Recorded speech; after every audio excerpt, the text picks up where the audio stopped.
NTV's mission statement is to inform, enlighten, entertain, and the following show, I believe, does all three. It's not intended to be a news piece. In fact, Mr. David Icke, the subject of the piece, has been described as one of the world's most controversial thinkers.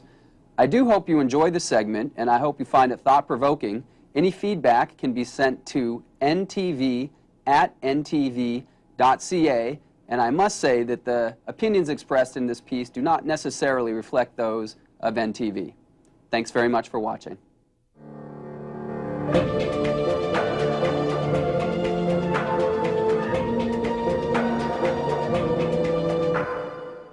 Hi, Jesse Sterling here. We're speaking with Mr. David Icke, world-renowned author, lecturer, seeker of truth, filmmaker. Welcome to St. John's, Newfoundland, David. Thank you very much, Jesse. How have you been enjoying your time so far? Very nice. They tell me the weather's been great through the summer. It's not so great now, but I'm delighted because I've been in the desert areas of America for about the last 3 weeks, and it's really nice to get back to some English weather, I can tell you. And I can't believe how close you are to England. I mean, it's incredible. With 4 hours on a flight. Newfoundland is out there in the Atlantic, for sure. Extraordinary. It's a wonderful place. Well, thank you. We hope to have you back. You still have 3 or 4 more days here, and we're already saying hope to have you back. Sure. When you go to your website, davidicke.com, davidicke.com, some of your first questions you pose to your users are, why are we here? Who are we? What is it all about? So let's just dive right in. What is it all about? Why are we here? Well, there are a few theories about it. One is it's all a cosmic accident, which you get letters after your name for coming up with that one. You know, very good jobs in universities.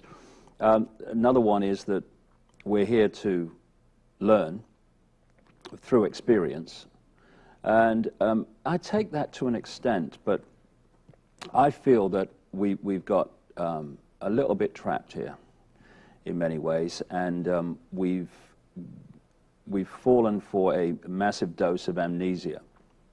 And we've got caught in a false identity, which is identifying who we are with this physical body. I say physical, it's not even that if you get deeper into it, and I'm sure we will. The body, as science is now, or the cutting edge of science is now beginning to understand, is actually a biological computer. It has the ability to think to an extent, and it has the ability to feel and generate emotion.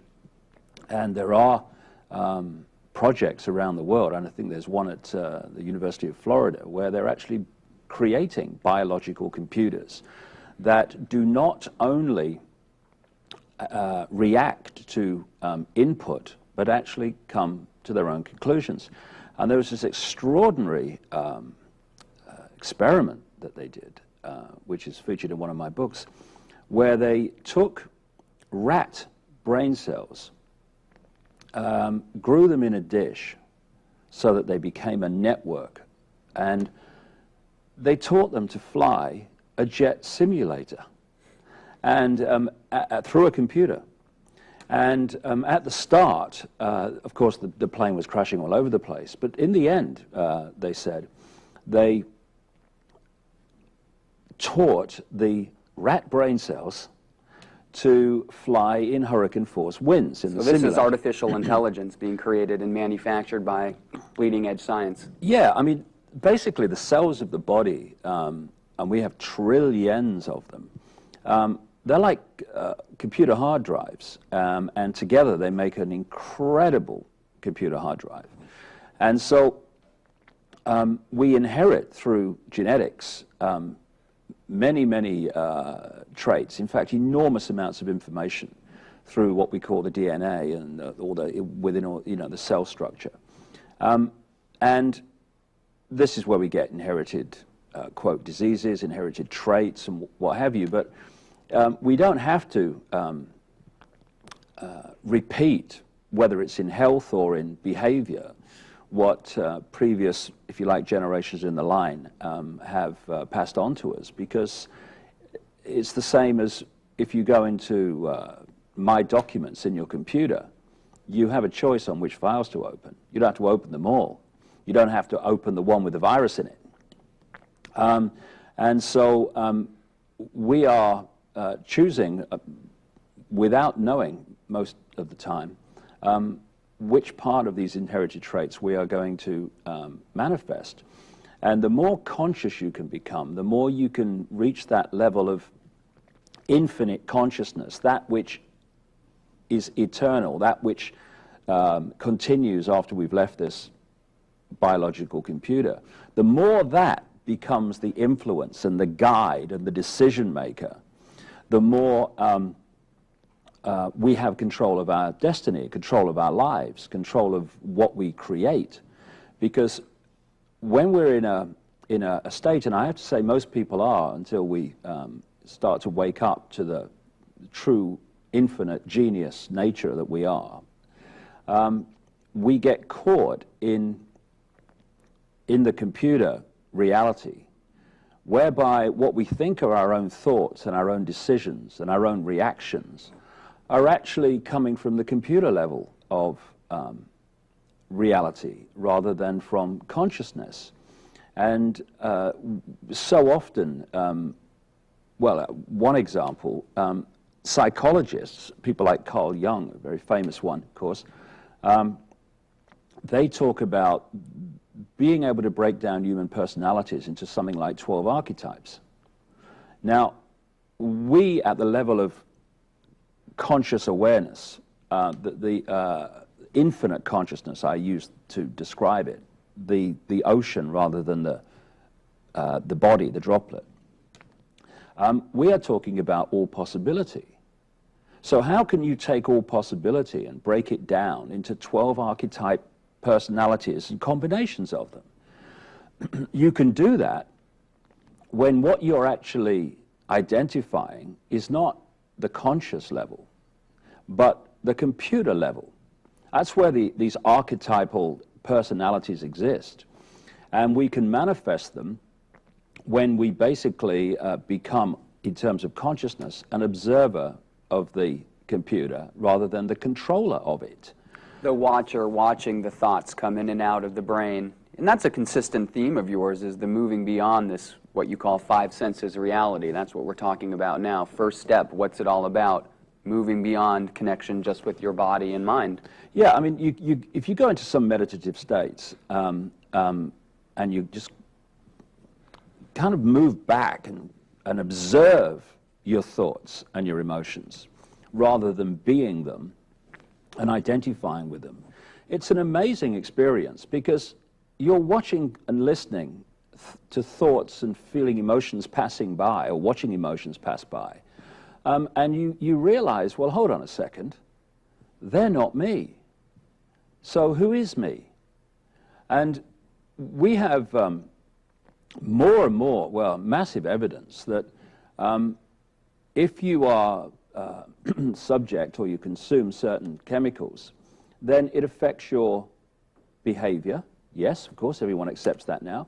It affects your emotional state, and it can affect your ability to think straight. So hold on a second. How can my personality or my reactions, my emotions, how can I identify that that is me when it can be changed by a chemical reaction? When we talked before, I mentioned this apparently funny and weird but extremely profound story which came out in England about the hen who for 8 months was laying eggs and then had a massive chemical change, and testosterone started being produced, and it started crowing at dawn, growing the crown of the cockerel and trying to mate with the hens. So when you start to look at the body as a computer, you start to realize that so much of what we identify as us in terms of personality traits, emotions, reactions, is actually not us in terms of consciousness at all. It's the computer reacting and going through processes of thought and emotion, which it can. And when you use the computer analogy, so much starts to make sense because, for instance, when you have a computer virus, it starts with the computer not working as quickly. And it goes on and on and on until, and I've had this with mine on occasions, it gets so bad that the computer won't even switch on. And what we say in those times is, my computer's dead. My computer's died. And that's what happens, what we call physical death, is that the computer, quote, dies. And that is what is buried, and that is what is cremated. What continues is consciousness, the awareness, the eternal awareness that we are. My mother died in March, and I was asked if I wanted to go and see her body in the coffin on the morning of the funeral. Now, my reaction would normally be, absolutely no way, I'll remember her as she was. But something intuitively said to me, go and see, go. So I went, and I'd never seen a dead body before. It had just not been in my life's experience for some reason. But I walked into the room, and I looked at my mother's body in the coffin. And I know it kind of sounds crazy to say, because it's obvious, but I've never seen anything so dead in my life. There was no life, there was no vibration, there was nothing. It was just completely and utterly lifeless. Just to the right here, my brother had a lovely picture of my mother, blown up, really big, for the funeral. And that was standing next to the coffin. And I looked at my mother's body, which was lifeless beyond words. And I looked at the picture, and the picture was alive. It had an energy, it had a vibrance, it had a sparkle. And what I was looking at, and it was an extremely profound moment because it was so tangible to me, what I was looking at was the energy, which pictures do catch.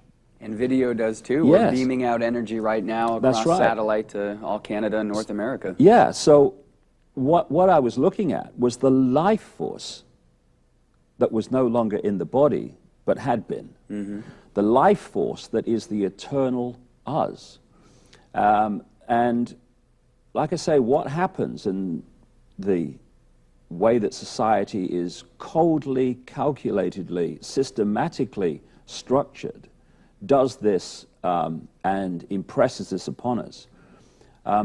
We identify who we are with the computer, and we forget who we really are, which is infinite awareness, infinite consciousness, that which leaves the body at what we call death. And this starts to explain the apparent mysteries, but they're not mysteries at all, of things like near-death experiences, where endless numbers of people all over the world in every culture now have told the story of when their computer has been clinically, quote, dead.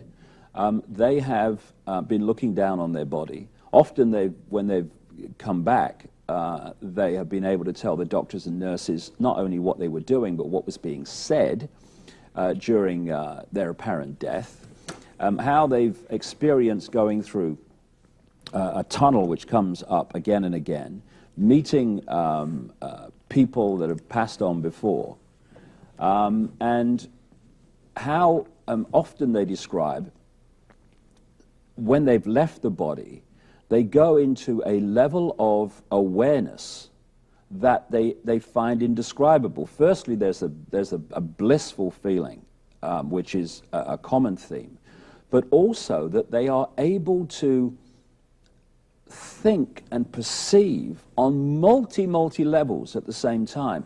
I've heard a number over the years who've basically told the same story of being able to experience or remember their life in this world, not as a series of thoughts like we do here, I did this, then I did that, then I did the other, then I did the other, but actually to perceive it all in one thought, which...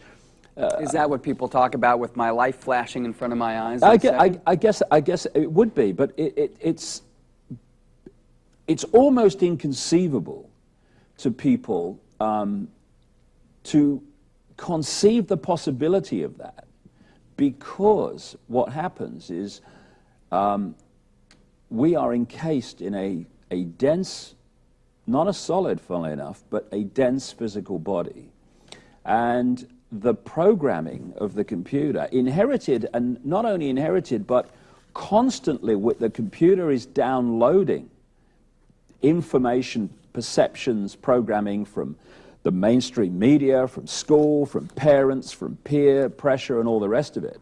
And all the time we are having experiences, and those experiences are downloaded into the computer, into the DNA, to be passed on the next generation. What's that it says in the Bible about the sins of the father being passed on to the children and stuff like that? Well, they're not sins at all. They are traits, they are experiences, they are information which is downloaded.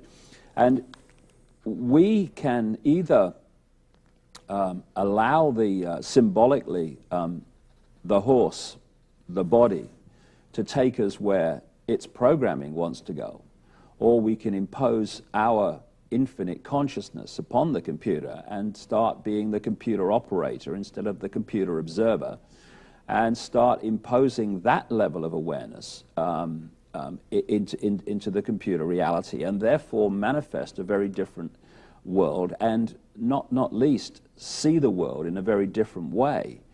Because when you move your point of observation from this computer five-sense level into the level of infinite consciousness,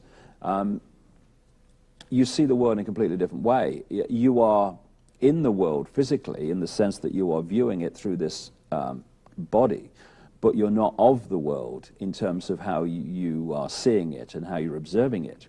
And when you get to that level, and more are, there's a heck of an awakening going on, then those that are still in the computer level of reality, they are in the world and of it, they look at such people as crazy and bizarre and weird, and what are you talking about? But what I've experienced over the years, particularly since about the mid-90s, is people who have been caught in the computer level of reality and therefore dismissed some of the things that I and many others say, are now starting to get it. There's something going on which is operating like a spiritual alarm clock, which is waking people up from the trance, from the amnesia. And they're starting to remember that they are actually not this. They are something greater and something of astonishing potential. Why do you think it's so hard for some people to move beyond this five senses reality? They're stuck in, if I can smell it, taste it, touch it, see it, I believe that. Anything else is just too out there for me. Can't get my head around it. Don't want to believe. Why do you think it's so hard for some people to move beyond this physical reality? Well, a friend of mine once wrote something that I think answers the question to a large extent. He said, if you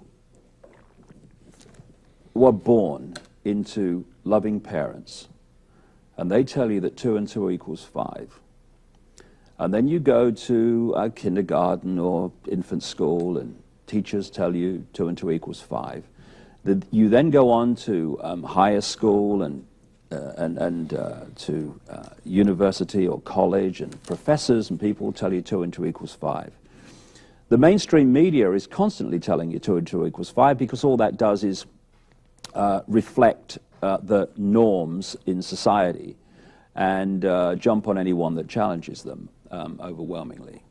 All the people around you are telling you 2 and 2 equals 5 because they've been through the same process you have. As he said, when you've been through that, there's one heck of a chance that you're going to go through your entire physical lifetime believing 2 and 2 equals 5, but it doesn't, it equals 4. It's just that they're not aware of it. People aren't aware of it because, and you know, it's not going to say, oh, they're stupid. No, the programming is very profound. It starts from almost the moment you become conscious. Even sometimes, you know, through the mother, it can start in the womb. It often does, and then through your young life and your formative years, and then through your teenage years and into adulthood, you're constantly being told the same thing. I mean, you look at the mainstream media, right? This station apart, how many times does anyone ever have a discussion about who we are and the nature of reality? And it's never discussed, hardly at all. And so the constant bombardment, the mantra, is to, in so many different ways and so many different expressions of what we call information, is to say, identify who you are with this, identify who you are with this, identify who you are with this. And that would be body, looks, status, money. Well, yeah, Jesse, if you look at society, it is all geared to entice the five senses of taste, of sound. Listen to this, taste this, listen, look at this. And there's nothing wrong with the five senses. It's a point and the means through which we experience this reality, this frequency range we call the world. But if that's basically the only level we are working on, then we're going to get really caught in a fraction of our potential. And we are going to be infinite consciousness doing a wonderful impression of being seriously stupid. Not because we are, but because that's the way we're programmed to be. What is this frequency range that we talk about? Because I find this fascinating, the research, scientific research you've gone into, the available material of the universe, the available frequency range, and what human beings can actually detect and perceive. Well, for a start, quantum physics has changed everything, because quantum physics has shown that nothing is solid and everything is the same energy. It's just takes a different manifestation, a different expression, depending on its vibrational state. Take something like water in a low vibrational state, where it's vibrating very slowly. We can see that as ice, because when energy is vibrating, the slower it vibrates, the more solid it appears, and I emphasize the word appears. The faster it vibrates, the less and less solid it appears to be. And so you can have the same substance, water, as a solid state with ice, as water in its natural form, or as steam. And they're all different vibrational states of the same thing. And that's very symbolic of the fact that everything's a different vibrational state, as even mainstream science is now beginning to understand. And it's not just that everything in this world is vibrating at a different speed. And I mean, everything, no matter how solid it is, if you look at it under a microscope, it's vibrating. It's not actually solid, because this table appears to be solid. But as any scientist will say, this table, like everything else, is made of atoms. Well, the question is, has anyone seen the inside of an atom? Atoms, which make up this solid world, I heard someone with a professor in front of their name tell me once, atoms are basically empty. If you look at the inside of an atom, there's what they call a nucleus in the center, and basically electrons orbiting that. But as one writer said, if you take the nucleus to be the size of a 10-cent piece, then the atom has to be the size of a cathedral. Everything else is empty space within the atom. Now, not only that, if you go deep enough into the nucleus, the electrons, they're empty as well. And this has been the great mystery to quantum physicists over the years. How come that when you really get deeper into this, what they call the subatomic level of energy, that nothing is solid? So how can this happen? So this is what you were talking about earlier with our body that appears to be solid is dense, but in fact not entirely solid. We are more so, would you call it energy, vibration? Yeah. What quantum physics is understanding is that everything's an illusion, and we create the appearance of physical form and the physical world in our minds. On one level, it manifests as the brain, but even that's an illusion if you go to the next level. And what actually exists out here is just vibrational fields. So if you go beyond the brain, which is a decoding mechanism which decodes frequency fields into apparent solid forms, this table would, beyond that level, just be vibrating energy. And what happens is our brains, our minds, then decode that frequency field and turn it into holographic, apparently three-dimensional pictures or forms in our heads. And fortunately, because I know this sounds, for people that are new to it, extraordinary, but fortunately we are in an era now where we have the technology that can be used as an analogy for what I'm talking about, quite a close analogy in many ways. And we're appearing on it now, one of them, television. If you look at television, we perceive television as pictures on a screen. The only place that television exists in that form is on the screen. Everywhere else, it's frequency fields and electronic circuits. You know, when you're sitting at home, episodes of Friends or the 10 o'clock news don't come flying through the trees. Oh, look, dear, 10 o'clock news is coming through the forest. No, it doesn't happen like that. You can't see it because it is frequencies vibrating beyond the frequency range accessible by human sight. But everyone knows they're there. Because when you turn the television on and you put it to a particular channel, that television tunes in to that channel's frequency range in the atmosphere and turns it into pictures, programs.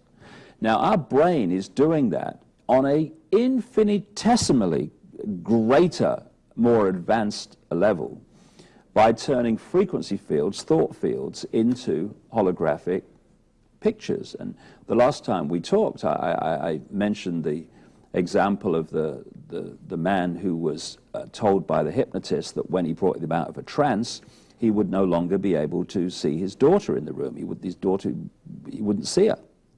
And the daughter was right in front of him, and he couldn't see her. And what was happening was that the implanted belief that he couldn't see his daughter stopped his brain from decoding the energy field of his daughter. It decoded the rest of the room, but not the daughter. So he couldn't see her because he wasn't manifesting her in a physical form in his brain, in what we call the visual cortex, etc. Because his brain was manipulated not to decode that energy field that was the daughter. So we are constantly, through our belief, making unconscious decisions, but fundamental to our life experience and understanding of the nature of life itself. We are making unconscious decisions on what energy fields we are going to decode and which we aren't, which is why, for instance, again, as I said the last time we spoke, again and again, when you see two people with really serious preconceived ideas about each other, you can observe them talking to each other, and neither is hearing what the other one is saying or how it's being said, because the preconceived idea, which is a belief, edits what the person hears to make what the person appears to be saying and how they appear to be saying it fit the preconceived idea about the person. I mean, how many times we've all done it where we've said to someone, they've said, "How dare you say that to me?" And you said, "I never said that."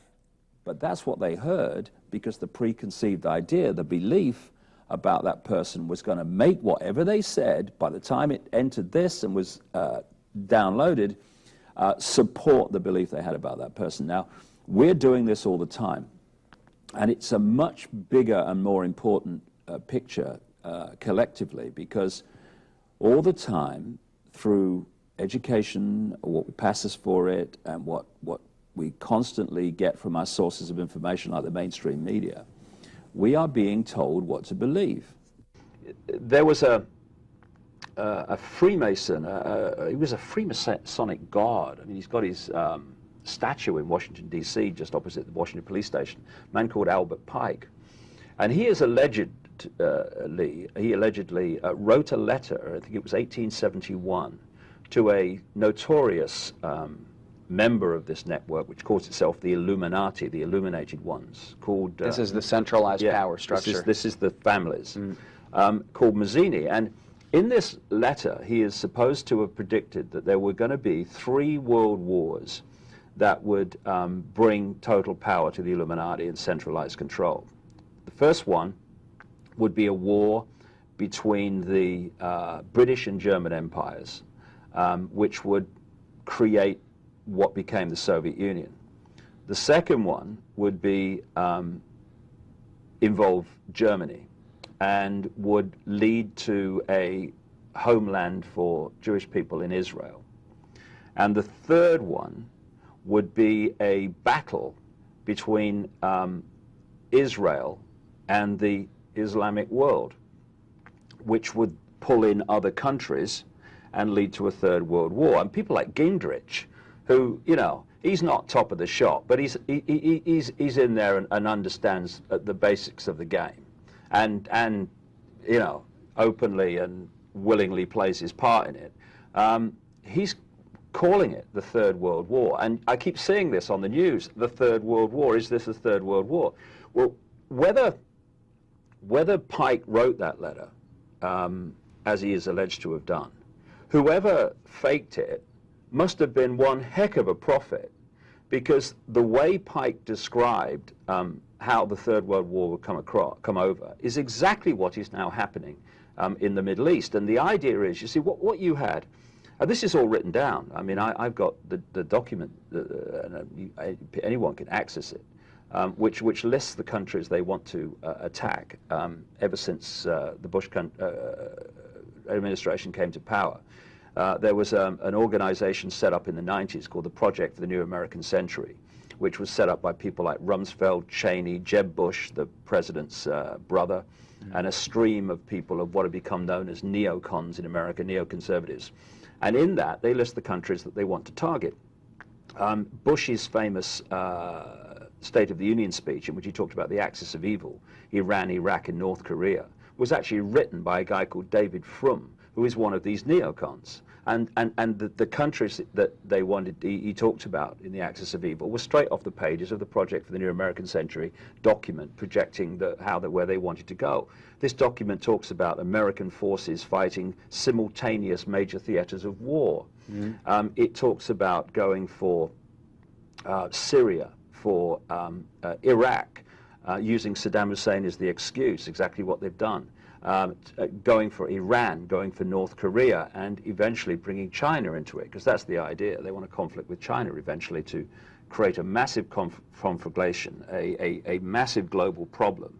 And the solution to the problem will be to stop this ever happening again. We have got to change the way the world is organized and ruled. We need a strong world government that can stop this happening. We need a world army, so no one else has an army that can fight another army. Right? So pre-planned agendas this is all by a pre-planned. power core creating solutions to problems they're creating as well, and trying to drag the public, the population of the globe. This is what you're proposing through.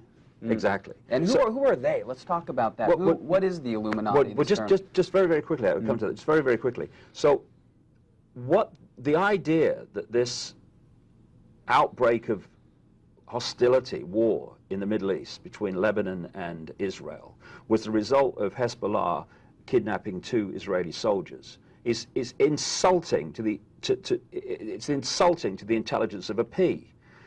This is part of a long-term agenda designed to pull in more countries and expand the nature of the conflict. Because the United States and Britain have absolutely no credibility left in terms of we must invade someone else after what's happened in Iraq and the lies they use to justify it. There's no way that they can go through those countries primarily at first to add more countries to the conflict. So they go through Israel and Lebanon, and this is why Israel is bombing Lebanon out of all proportion. Not Hezbollah destroying the country, It's because what they're saying, and why America, through Rice and Bush, have said, oh no, it's too early for a ceasefire. Excuse me, it's never too early for a ceasefire. But it is if you want something to happen before. And what they're saying to these countries is, come on, right? Come on. And they're looking for a reaction. And when the reaction comes, it's like, okay, you now. See, we're just defending ourselves from another one. You noticed, he had a gun. And this is the psychology of the whole thing. And it's all pre-planned. And it's not just pre-planned last week or last month. It's pre-planned years before, decades before. It's an extraordinary story. But the question you ask about the families, when I first started investigating this, and I wrote a book called And the Truth Shall Set You Free, which looked at the last 200 years of manipulation, basically. It goes further back, but mainly the last 200 years. Other books go further back. I started to ask the question, obvious question, when did this start? Who are these people? Because it was clear that you couldn't put together the structure that they have. Very simple structure at its core. Too much complexity, it falls apart. They couldn't have put it together in 5 years or 50 years. So I kept going back and back and back and back and back. And I got comfortably back to the time of the Crusades in the Holy Land, when secret societies like the Knights Templar and the what became known as the Knights of Malta, etc., were still going strong today and have major famous people among their ranks in this day when they were created. And continued going back. And eventually I'm thousands of years BC, before I'm picking up anything like a start of this. And that's not really the start. It goes back even further. But the point where you can really pick it up and go forward with it to the present day is Babylon, ancient Babylon. And you have this Illuminati, these interbreeding families. And they had the Babylonian Empire and, of course, the Jewish captivity there, and lots of things came out of Babylon, which manifested as different religions. If you look at the religion of Babylon, its holy days, its structure, its Trinity, it's Christianity under another name. And how that came about was that the Babylonian network moved to Rome. And that's when we had the Roman Empire. And we the creation of the Roman Church. And so they set up their headquarters in Rome for a long time, and it's still a massive center, not least the Vatican, which has nothing to do with Christian religion. It's the Church of Babylon under another name, provable. They then started moving up into Northern Europe, where these bloodlines became the aristocracy and royal families of Europe. And then through the British Empire, and the French Empire and other European empires, but particularly the British, I mean, it was enormous. They exported these bloodlines all over the world, to North America, through Spain and Portugal, to Central South America, to Australia, to Africa, all over the world. And then we had this... And perhaps there's even lost continents where Lemuria, Atlantis theories come in. Well, I said you can pick the story up in Babylon. If you really, really want to go further back, these apparently, but not, mythical civilizations going back beyond what we call the start of human history, what have been termed Babylon and Mu or Lemuria. That's where these bloodlines, you'll follow them back there. But the reason I use Babylon is that it's a point where you can really seriously pick it up and move it. So what happened when we had this sleight of hand called independence for the former colonies is that that only happened on the surface, because what really happened was that the bloodlines were left out in those countries, and the secret society network which manipulates those bloodlines and their non-bloodline agents into power. And they've gone on controlling these countries ever since. The United States is not controlled from the United States, it's controlled from Europe. Not Tony Blair's government or the Chancellor of Germany's government. I'm saying the center of the secret society network at operational level for historical reasons. And they've set up America. I mean, they may be sick and they may be depraved, but intellectually these people are not stupid. Of course, you look at Bush, you'd say, what do you mean? Of course he is, but Bush is a puppet. I mean, anyone thinks Bush is running America. I've got some seafront property in Calgary they might like to buy, But anyway, it's the people you never see where the real power is, and they work through the puppets. But the real power is the people that never see. They don't put themselves on public display so they can be targeted. They're in the shadows. And what has happened is they've set America up as the fall guy, because they've set America up as the superpower, and therefore, and they're using America to carry out these invasions of Iraq and Afghanistan, all this other stuff. And what the world is doing is looking over here. It's Satan, America, right? And the power's over here. If the power's over here, do they want you to look over there? No, they want you to look there. And in the simple structure, the bullets are fired from America, but the gun is loaded in Europe.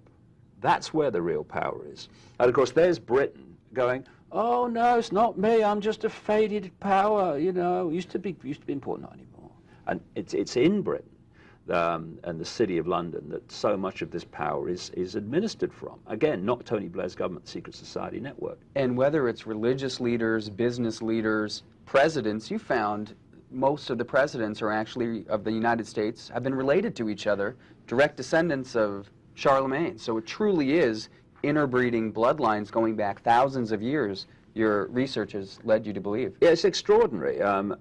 In so many ways, the list of presidents of the United States reads like a royal dynasty as much as anything in Europe. In fact, that's where most of them come from.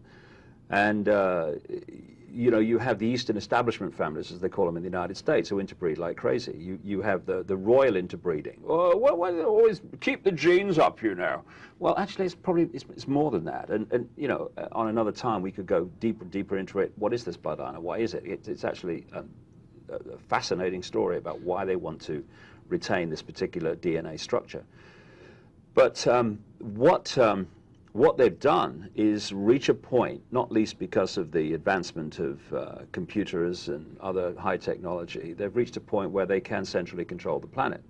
But they can only do it, this is the point, with the acquiescence or the lack of knowledge of the people, because compared with, they say, more than 6 billion people on the planet, at the core of the core of the core, in awareness of what they're doing, there's a tiny number of people actually manipulating. But it's possible to do it, A, if you retain advanced knowledge and understanding of things, not least the nature of reality, that you make sure the people do not have. And if you can keep what you're doing secret from the people and make it appear to be a series of random events, rather than, as my research has shown, a series of coldly calculated events going to a long projected goal of global centralization of power. And you're keeping the people at bay. There's two ways, as you outlined. One is the police state, Big Brother, very heavy Orwellian, which we can elaborate on that, security cameras, the internet, spying. And then there's also just the acquiescence of the public, hypnotizing them with mindless entertainment, dumbing them down through chemicals and food. Fluoride. Let's talk about the latter part first. Let's talk about what's going on with our food and what's going on with our health. See, one of the things that I've found the more that I've researched this is you have to understand so many different subjects, which in themselves are dots symbolically, before you can connect them, and therefore you can see the picture that they make. So there's lots of people who are now investigating what I call the 5 cents conspiracy, the banking scam, political scam, war on terror scam, as a result of seeing how the information is there to show it's happening. But if you stay there and only do that, then basically you're running round and round and round, trying to find an answer. Symbolically, you're standing at the front of the cinema. You don't like the movie, and you're screaming at the screen. Now, that make you feel good to let out your frustration, but ain't going to change what's happening on the screen. To do that, we have to go back to the projector and change the reel. And that reel is us. We are projecting it and being manipulated to project it. So one thing that we need to understand, and what's been kept from us systematically, is to understand the nature of reality and how we create it. What is this world that we think we're looking at? Why do things happen to me that don't happen to others? Why does things happen to him, it doesn't happen to her? What is this reality? And what you realize, and indeed the cutting edge, not mainstream, goodness me, they're still asleep, of science, is establishing, is fascinating, because what they're now concluding about the nature of reality is what seers and visionaries and such like in different cultures and ages have been saying all along. And that is that this world is an illusion, and that there are basically two levels of reality. There's multi-levels, but I mean two basic ones. One is infinite consciousness, where everything is everything else, which quantum physicists now are showing. There is one energy field that manifests itself in different forms. It's like, you know, we have the Indian Ocean, we have the Atlantic Ocean, we have the South China Sea, we have the English Channel. We call them different names. Oh, I'm in the English Channel now, but it's just one ocean. And it's like, symbolically, you know, you can hold a droplet of water in your hand, and you can think, looking at it, it's an individual droplet of water. And that's basically the mode that we've been manipulated into, to identify who we are with the droplet of water. Oh, I'm David Icke, I was born in 1952 in Leicester, that's who I am, and I do this. Well, you drop the droplet of water in the ocean. In other words, you reconnect to the full infinite magnitude of consciousness that we are. And where does the droplet stop, and where does the ocean start? They are one. Mm-hmm. They're all expression of the same one. Now, there's that level of consciousness. When you tap into that, you see the world in a completely different way, and you certainly see through what these pathetic people are doing. But so the idea of the manipulation, coming back to the question about food additives and stuff, is to hold us in what I call the computer level of reality, the body. See, as is now, people are now beginning to understand more and more, the body is actually a biological computer. This is why it can react to situations. You know, for instance, you have something called antivirus software in computers. And the antivirus software reacts to an invading force that's not good for the computer, and it isolates it. We have antivirus software, we call it the human immune system, which does basically the same job on a much more fantastic level. And so when you start to look at the body, and I do in my last book particularly, as a biological computer, you start to realize it has the ability to think, it has the ability to feel emotion, and to hold information and personality in the body. And we identify who we are, and we've been encouraged to do so, to hold us in this low 5 sense only level of reality. We've been manipulated to identify who we are, not with being the infinite consciousness that we all are, but with being this individual droplet called a body, David Icke, born in Leicester in 1952. And what you realize is that enormous numbers of people are actually being controlled in their reaction and perception by the body's reactions and perceptions. And so what we call personality is like in the hard drive of the computer. It's not what we are. I tell you, although it can be influenced, obviously, when consciousness comes into play instead of just following the body. There was a very interesting story I saw to illustrate what I'm talking about, when there was this man, his name was William Sheridan, and a few months ago I read his story. He was in a hospital in New York waiting for a heart transplant, and to get through the time while he was waiting, he joined an art therapy course at the hospital, and his pictures were as good as mine, really. I mean, they were childlike. I mean, I'm not a great drawer, to say the least, and neither is he. He has the heart transplant, and then goes back to the art therapy course during his recovery. And he starts painting these really good pictures. And he's thinking, where is this coming from? I can't do this. The art therapist's going, I don't understand. I put pictures on my website, the two. I mean, they're not done by the same person, you wouldn't have thought. And then normally the recipient of the transplanted organ and the donor's family don't usually meet, it seems, but he was doing some work to promote people to give their organs to transplantation, and it led to him meeting this donor's mother. And he asked the obvious question. He said, was your son interested in art? And she said, interested in art. She said, by the age of 18 months, he wanted art materials more than he wanted toys. Right? And then I started looking into other stories, and I found that you again and again, I mean, one doctor has done a whole massive study on it, of how when people have transplanted organs, they take on abilities, aptitudes, and personality traits of the person who's donated the organ. And medical science goes, don't understand. Well, yeah, because you're looking in the wrong place, mate.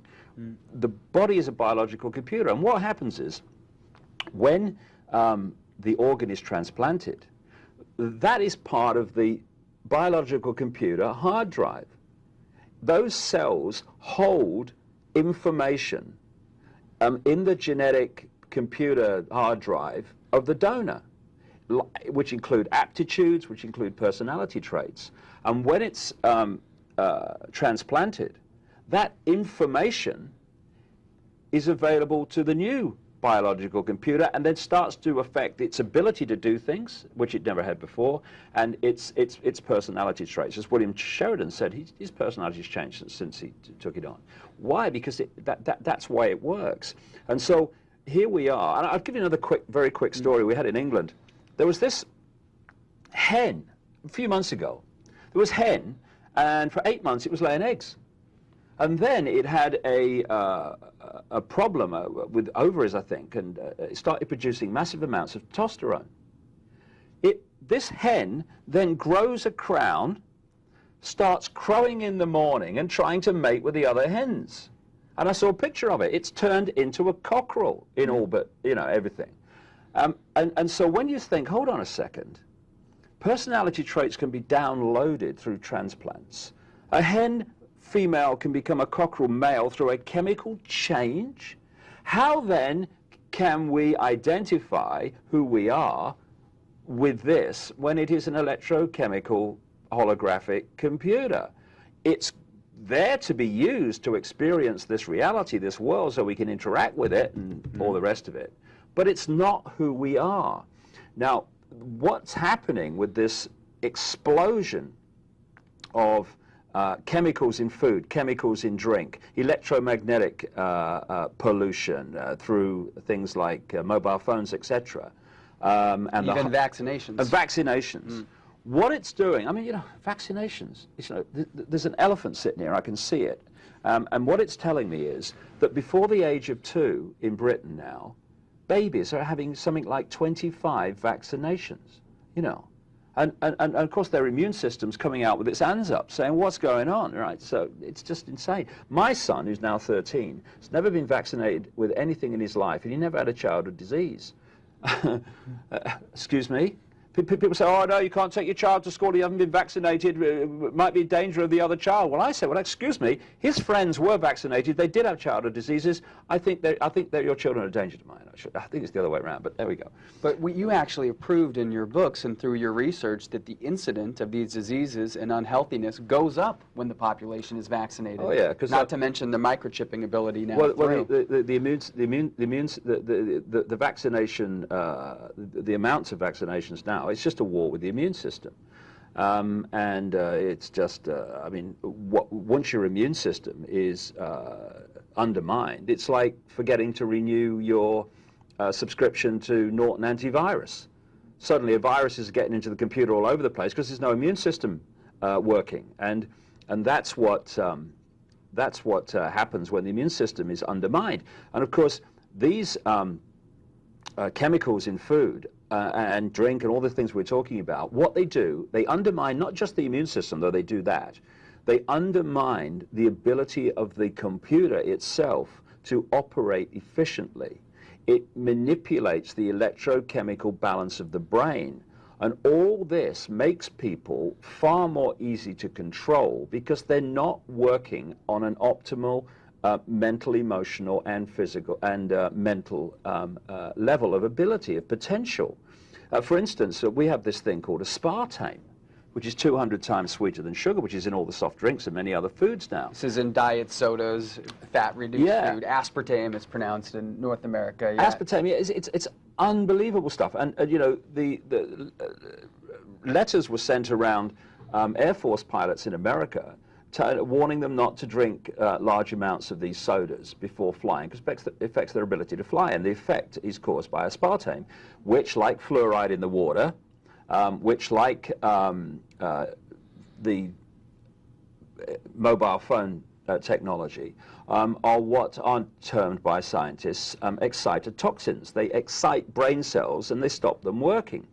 It's like having a virus in your computer. And the man who brought aspartame onto the market is Donald Rumsfeld, now the Defense Secretary in America, when he was head of Searle Pharmaceuticals. He was made head, although he knew nothing about pharmaceuticals, for one simple reason. The Bush-Reagan administration had just come to power, and he had massive influence with it. So the Food and Drug Administration head, who was resisting it, he suddenly lost his job, sits back in amazement. Another one was brought in who did not resist it, and despite something like 90-odd% of the independent data saying, for goodness sake, don't put aspartame into the public arena, it was given permission to be put in the public arena, and they now have something called the aspartame syndrome.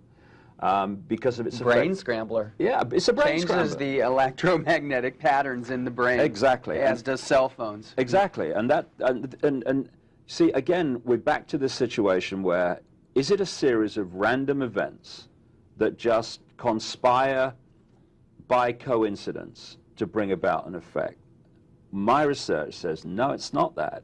It is a coldly calculated agenda for bombarding us with that chemical and electrochemical pollution and disruption to stop us being the full magnitude of who we are. And that's going hand in hand with these other events we've talked about, because the more that we can be in fear, which is a real freezing energy which stops you expressing yourself in your full magnitude, and also anyone in fear will look outside of themselves for someone to protect them, which is how problem, reaction, solution works. And all these chemicals and stuff in food, it's all happening together. And just one final thing on chemicals. You go back to when childhood behavior started to deteriorate, according to people. And you go back to when this stuff started going in food, and the graphs are the same. Wow. Well, this is our children are being poisoned. This and is the it's tip about of the time we got pyramid. off our bums and did something about it. And we're going to tape several hours this weekend. We're very lucky to have Mr. David Icke here in St. John's, Newfoundland. My producer is giving us the 2 minutes to go signal. So what I'd like to do is a conclusion, if I could get you to just give maybe 20, 30 seconds on each one of your books. I can hold them up to the camera, and at the very end, how people can contact you and learn more about your books and materials. The first book I read was called The Biggest Secret, the book that'll change the world. And I'm wondering if you can give us the overview of where this research led you. The biggest secret was when I really started to go further back, right into the ancient world. And it tells the chronological story from Babylon right the way through to the present day. It looks at the way that we are mind-controlled and emotionally manipulated, and the techniques that are used upon us. It looks at the murder, because that's what it was, of Princess Diana and Kennedy, and it looks at what is happening today. It's basically an A to B to C to D right up to the present day, because all these things are connected, whether it's Diana's death or whatever, they're all connected into this ongoing agendas going. We are being told what to believe. Now, if we accept that implanted belief about 9/11, the nature of reality, war on terrorism, what's happening in the world, then that belief will decode our reality to fit it.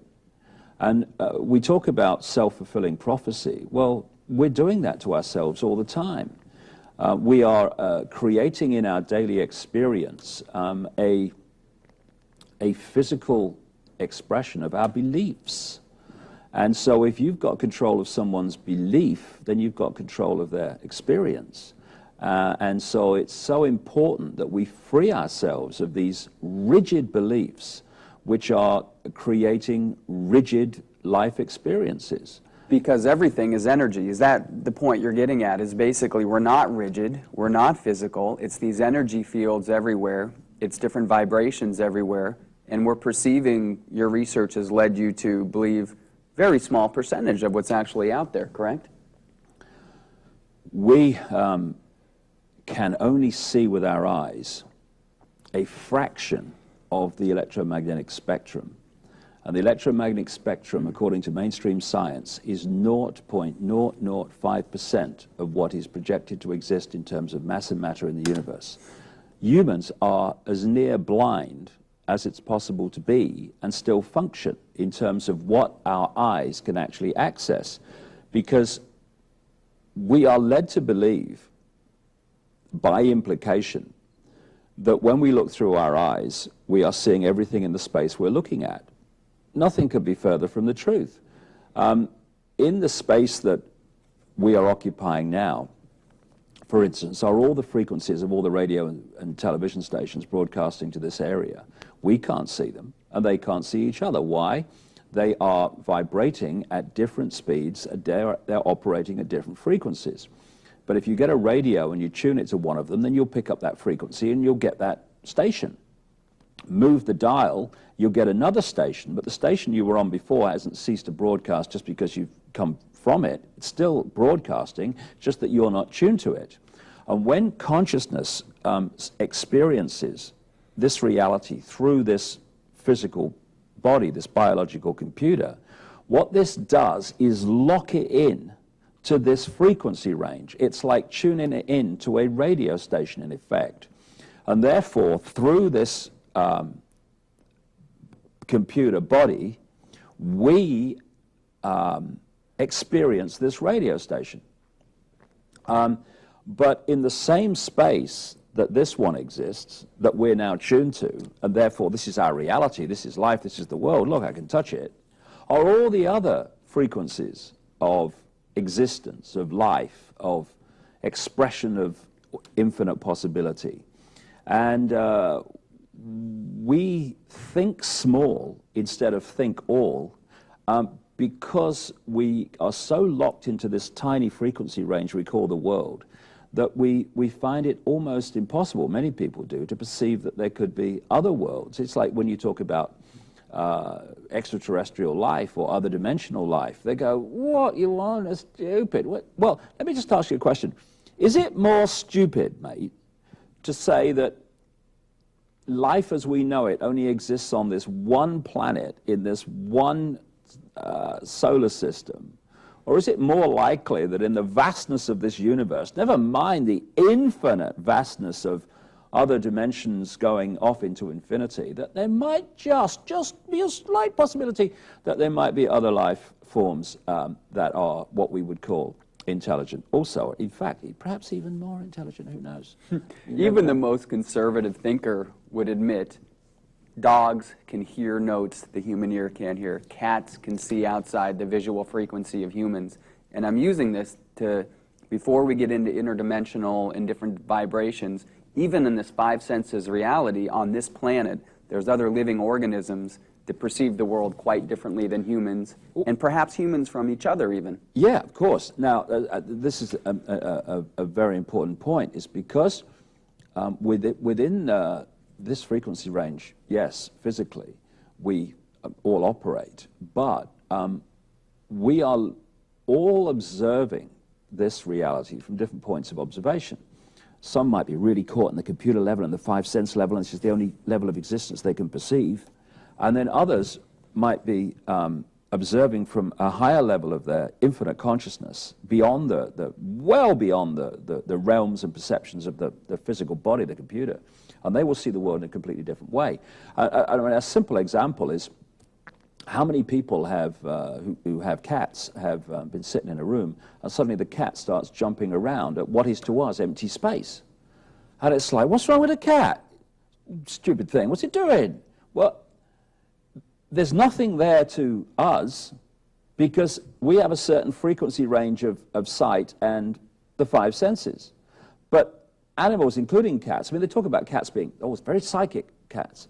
They have a bigger frequency range of sight and perception. Therefore, while they appear to us to be reacting to empty space and nothing, to them, they're seeing something because they're seeing entities, events, whatever, in frequencies arranged beyond that of the human physical limitation. And this is where this whole thing about psychics and stuff come in, because, oh, psychics, it's all baloney. And no. There are enormous numbers of people who set themselves up as psychics who are no more psychic than, you know, shall we say, something that's not psychic. But there are many people who are genuinely psychic. In fact, we all are. It's just a case of whether we develop that skill or not, you know, that ability. And what are psychics doing?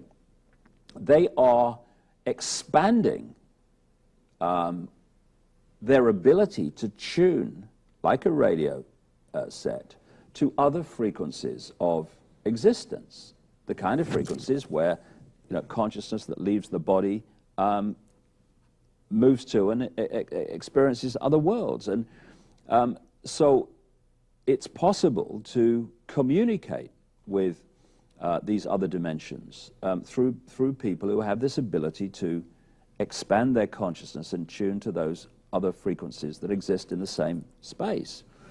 And the really good ones, the really, really cutting-edge ones who have really developed that ability, they can bring into this world extremely advanced and relevant information to give us a greater fix on what the heck's going on, who we are, and what the game is.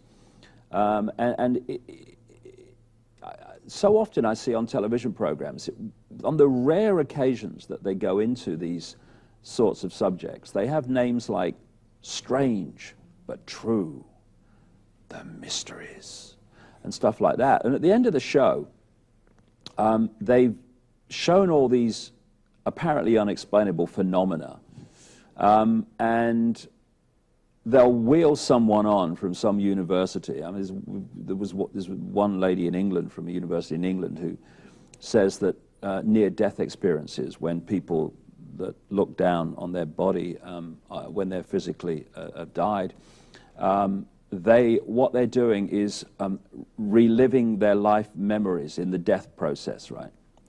Well, excuse me, I know you're very high up academically, but I'm an idiot. I just got a question. At what point in their life experience did they experience floating above their body, looking down on it, with doctors and nurses trying to bring it round? So it's a nonsense, of course it is. But what these programs do is that they hold the mystery. And at the end of them, you're going, okay, it's a mystery. Next week, another mystery, which we won't solve. And yet it's so simple. You know, the way all these psychic and other phenomena work, it's so simple. Tuning into vibrations on, as you said, other frequency levels. And let's talk about the effect that vibrations can have on other human beings, but even water. You've done some research or tapped into some research on, that I find amazing, the actual vibration of words can affect molecular structures. Well, there's nothing more obviously an expression of vibration than words. Music and what have you too, but words. If you put your hand in front of your mouth when you're talking, you can feel the vibration against your hand that words are projecting. Because what's happening is I'm projecting a vibration, and your ear is decoding that vibration and passing it onto the brain, which ultimately decodes what we hear. And if my words were not creating a vibration, you wouldn't hear them, because the whole process of hearing is based on that. And everything is a vibration. So we can have, for instance, nice, pleasant words, and we can have very unpleasant words. And the two have a terrific difference of impact on everything around us, including our body, which is also a vibrational energy field. And there's a man in Japan called Emoto who has done some incredible experiments with water and vibration. And what he's done basically is he puts the vibration into the water, and then the water is frozen. And that gives you a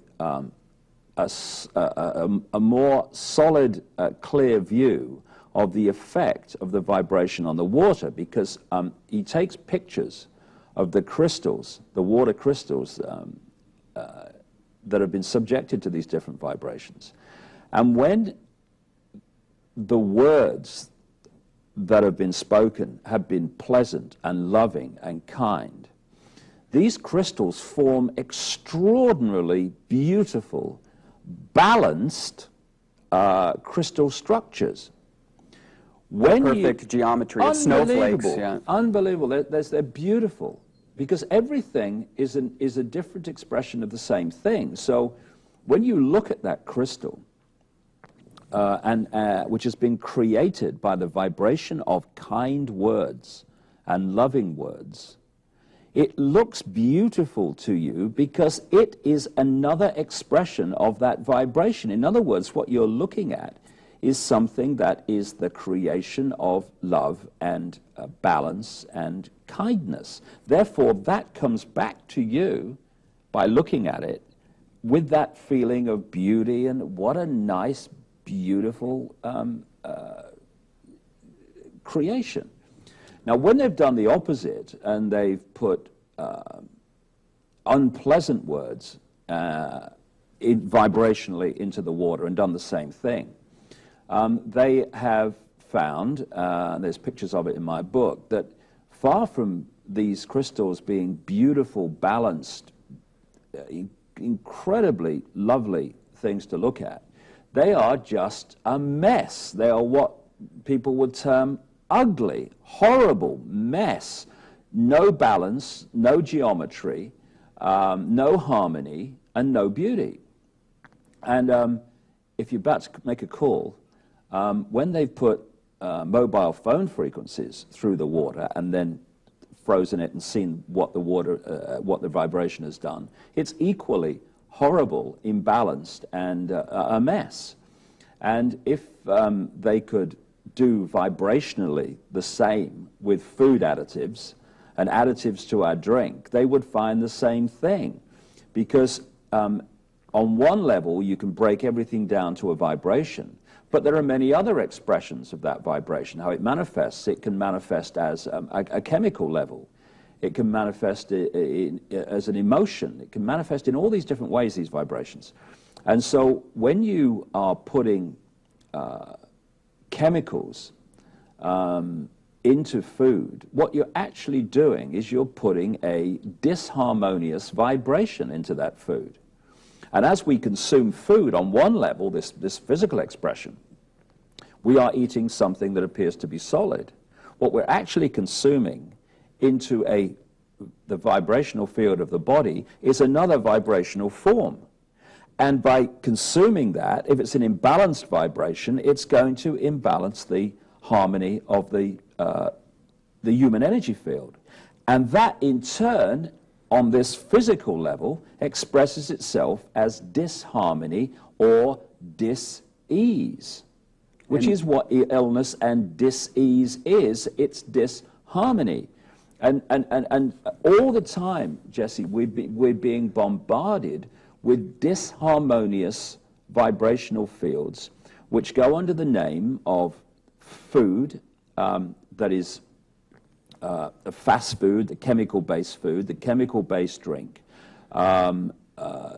vibrational fields in all their forms, electromagnetic fields that are of an imbalanced state, through broadcasts of cell phone masts and stuff like that.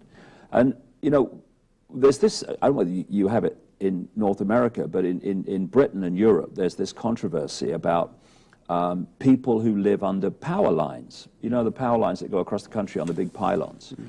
Because they've found that people who live under power lines tend to, and close to them, tend to get a greater number of certain diseases and ailments, including certain cancers, that are nothing like as prevalent in the general population. And when science what passes for science does its assessment of why this is. They say, because of course if they said something different, they'd have to pay compensation. We don't want that. They say there is no evidence to suggest that there is any physical effect by living closer under power lines. Now, what's happening here is, first, that's a scam to stop the truth coming out, but also they are looking at the human body in the wrong way. The human body, like I say, when it's been decoded, becomes this physical, apparently three-dimensional world, but its basis is as a vibrating energy field.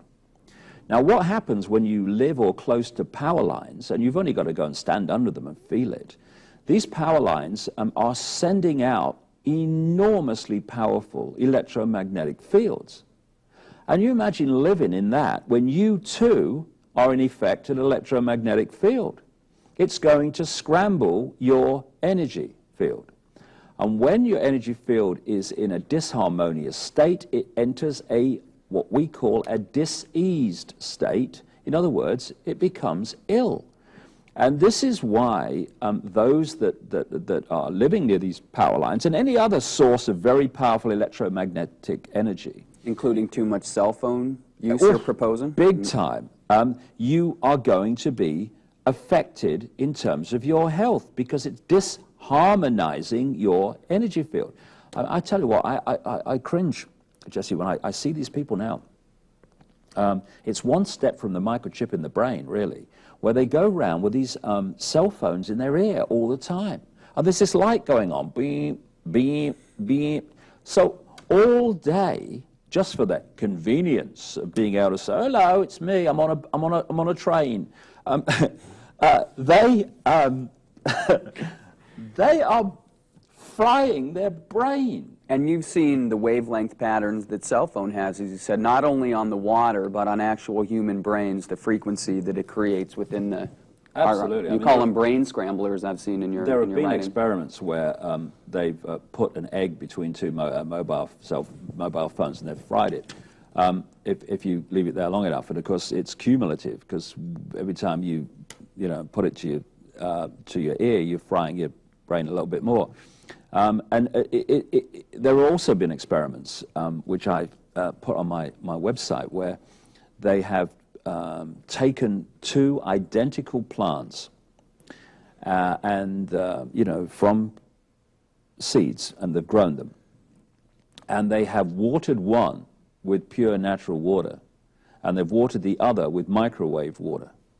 And the microwave one was dead in 9 days. And the other one flourished. So what are we doing when we put things in the microwave? We are putting microwaves, energy fields, through the food. Then we consume the food, and what we're consuming are an imbalanced energy field caused by the microwave. And we are consuming the microwave. Because everything is a vibration in its base state, we see the physical level of it, apparently physical level, but its base state is a vibrational field. That's what we're consuming.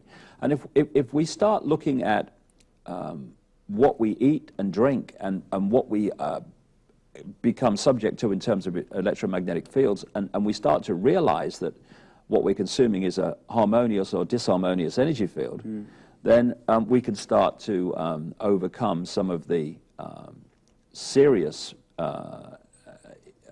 illness consequences of the rubbish food and rubbish drink, chemical infested, that we consume. Well, let's get the word out there to some of our viewers here. So we've talked about cell phones, we've talked about obvious junk food, we'll call it, chemical additives, talked about microwaves. Let's talk about fluoride, some of your research onto fluoridation of water and just toothpaste. Well, first of all, fluoride, aspartame, or aspartame, as I think people call it here, and mobile phone frequencies, etc. They all have a common theme, along with many other things. and that is science calls them excitotoxins. What they do is they excite brain cells. They make them vibrate very quickly and destroy them. And what this is doing is chemically and electrochemically rewiring the brain. Now, what happens when you rewire a computer in a way that makes it less efficient than it was before? It doesn't work so well, doesn't produce things efficiently as it could. Its potential is severely damaged depending on how badly the computer is rewired.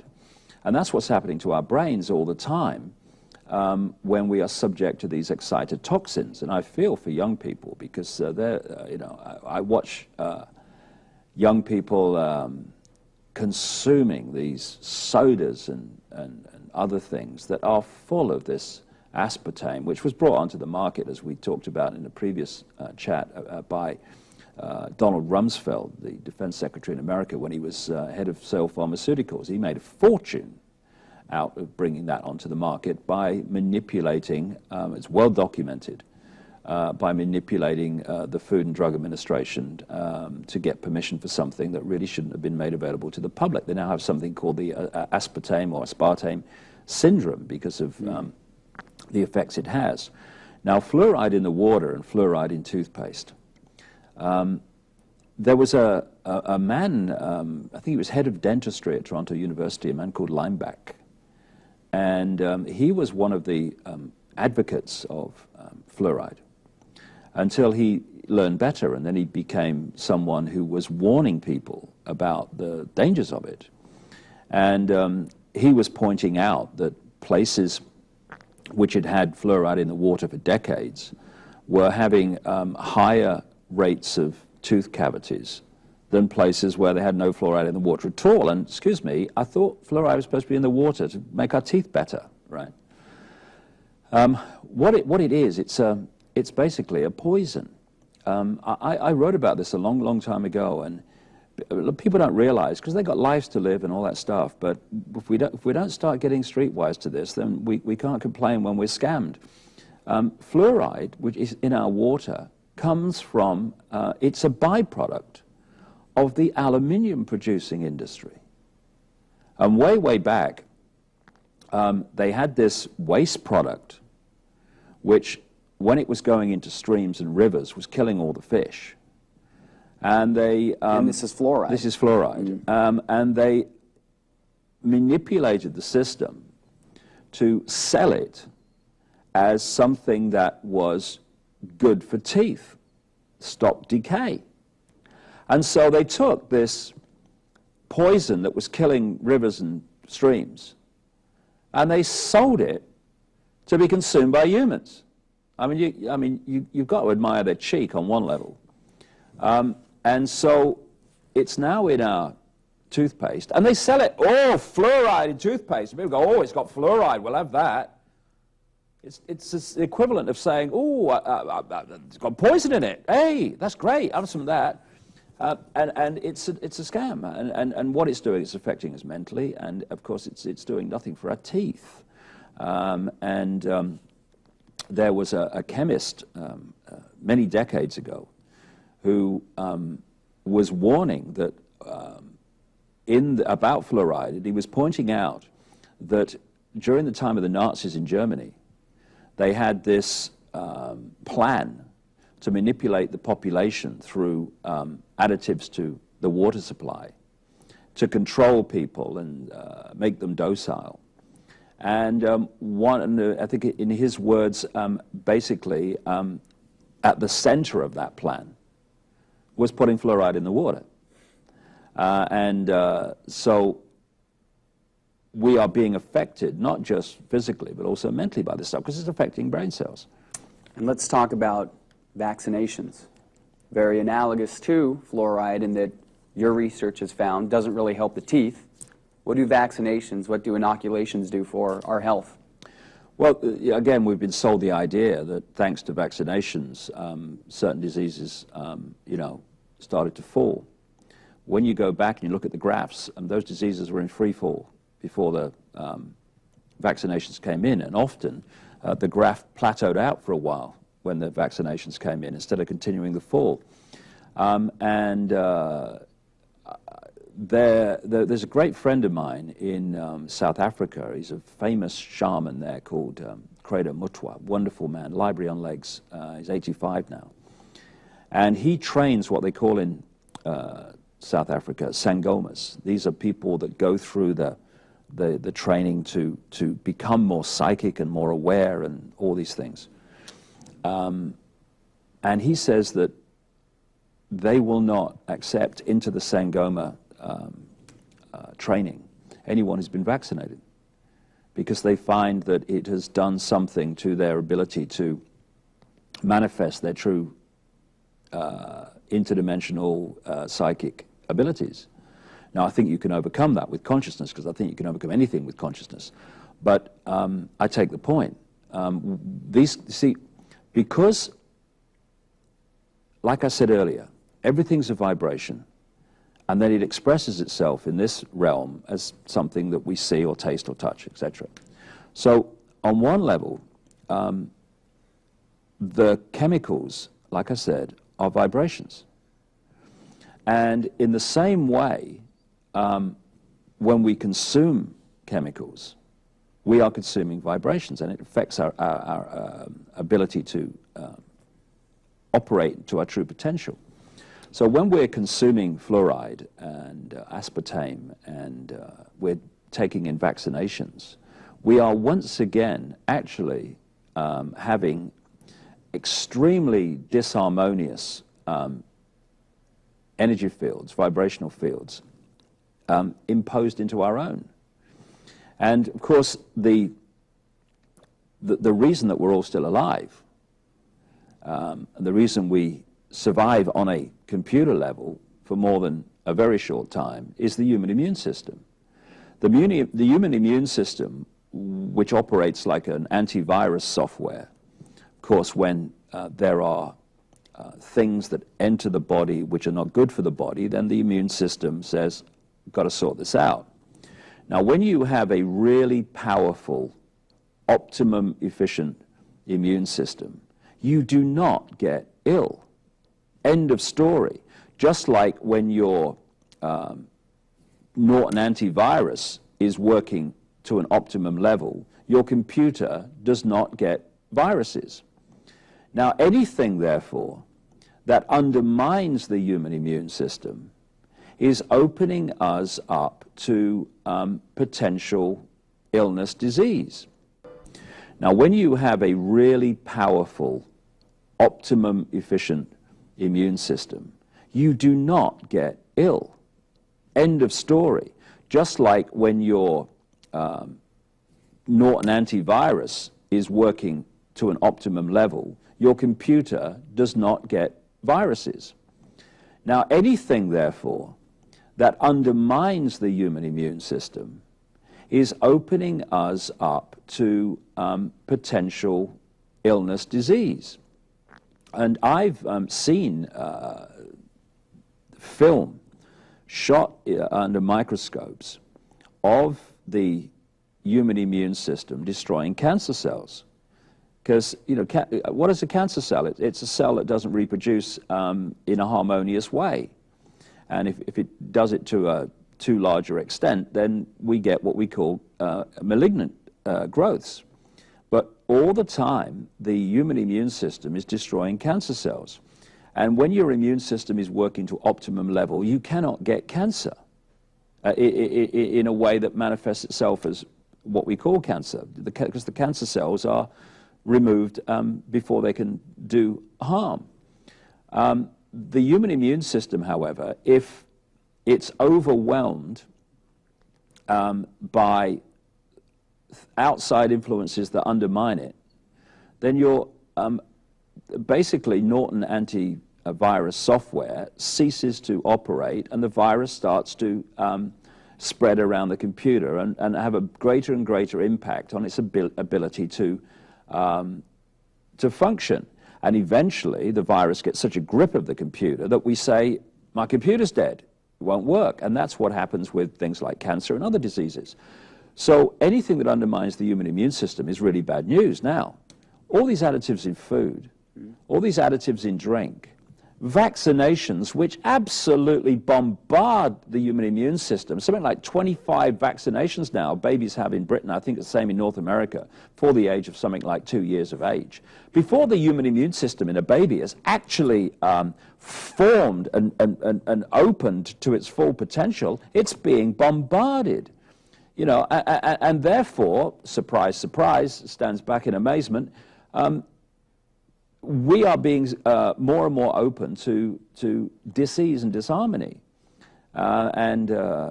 This is not done in a way that the people behind it, ultimately behind it, are just inefficient and stupid. It's being done systematically, because if you are a few and you want to control the many, then you do not want a healthy, fully functional, sharp-minded, high-intellectual, spiritually connected human race, because that's your worst nightmare. How do you start controlling that if you're a few? You want people who are physically not good, physically not at their optimum. You want people who can't really think straight and don't really think for themselves, and you want people in a high emotionally imbalanced state. So you want them under lots of stress, because what does stress do? When you look at the brain at work, we produce something which people accept called brainwaves. Now, what are brainwaves? If you look at them, they're broadcasts from the brain. They're frequencies that different mental and emotional states are broadcasting.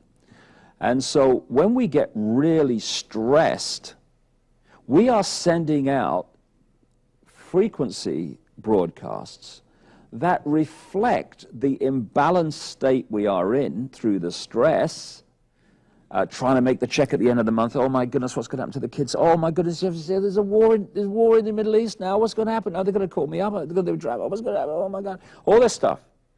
This is actually sending out imbalanced, fearful, disharmonious vibrations through the body. And this is how, as medical science accepts, of course it can't help but do so, that stress causes illness.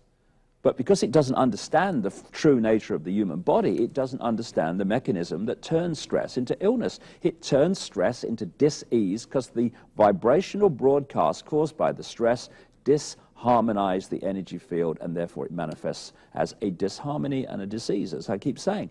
All these things come back to the same thing, which is your energy field is in harmony, its physical expression is in harmony, you are healthy. Before we move on to the message of love, which is your latest work, Infinite Love is the Only Truth, Everything Else is Illusion, which I find a brilliant mantra. We're not finished with the medical industry yet. I want to finish off our piece on vaccinations. Are you straight up recommending to the population, don't get vaccinated? No. I tell you why. I'm not recommending to the population anything. I think this world is drowning in people who go on television or stand on stages and say, I've got the answers, you must believe me. I think it's time that we said to people, you are your universe. You are your source of creating your reality.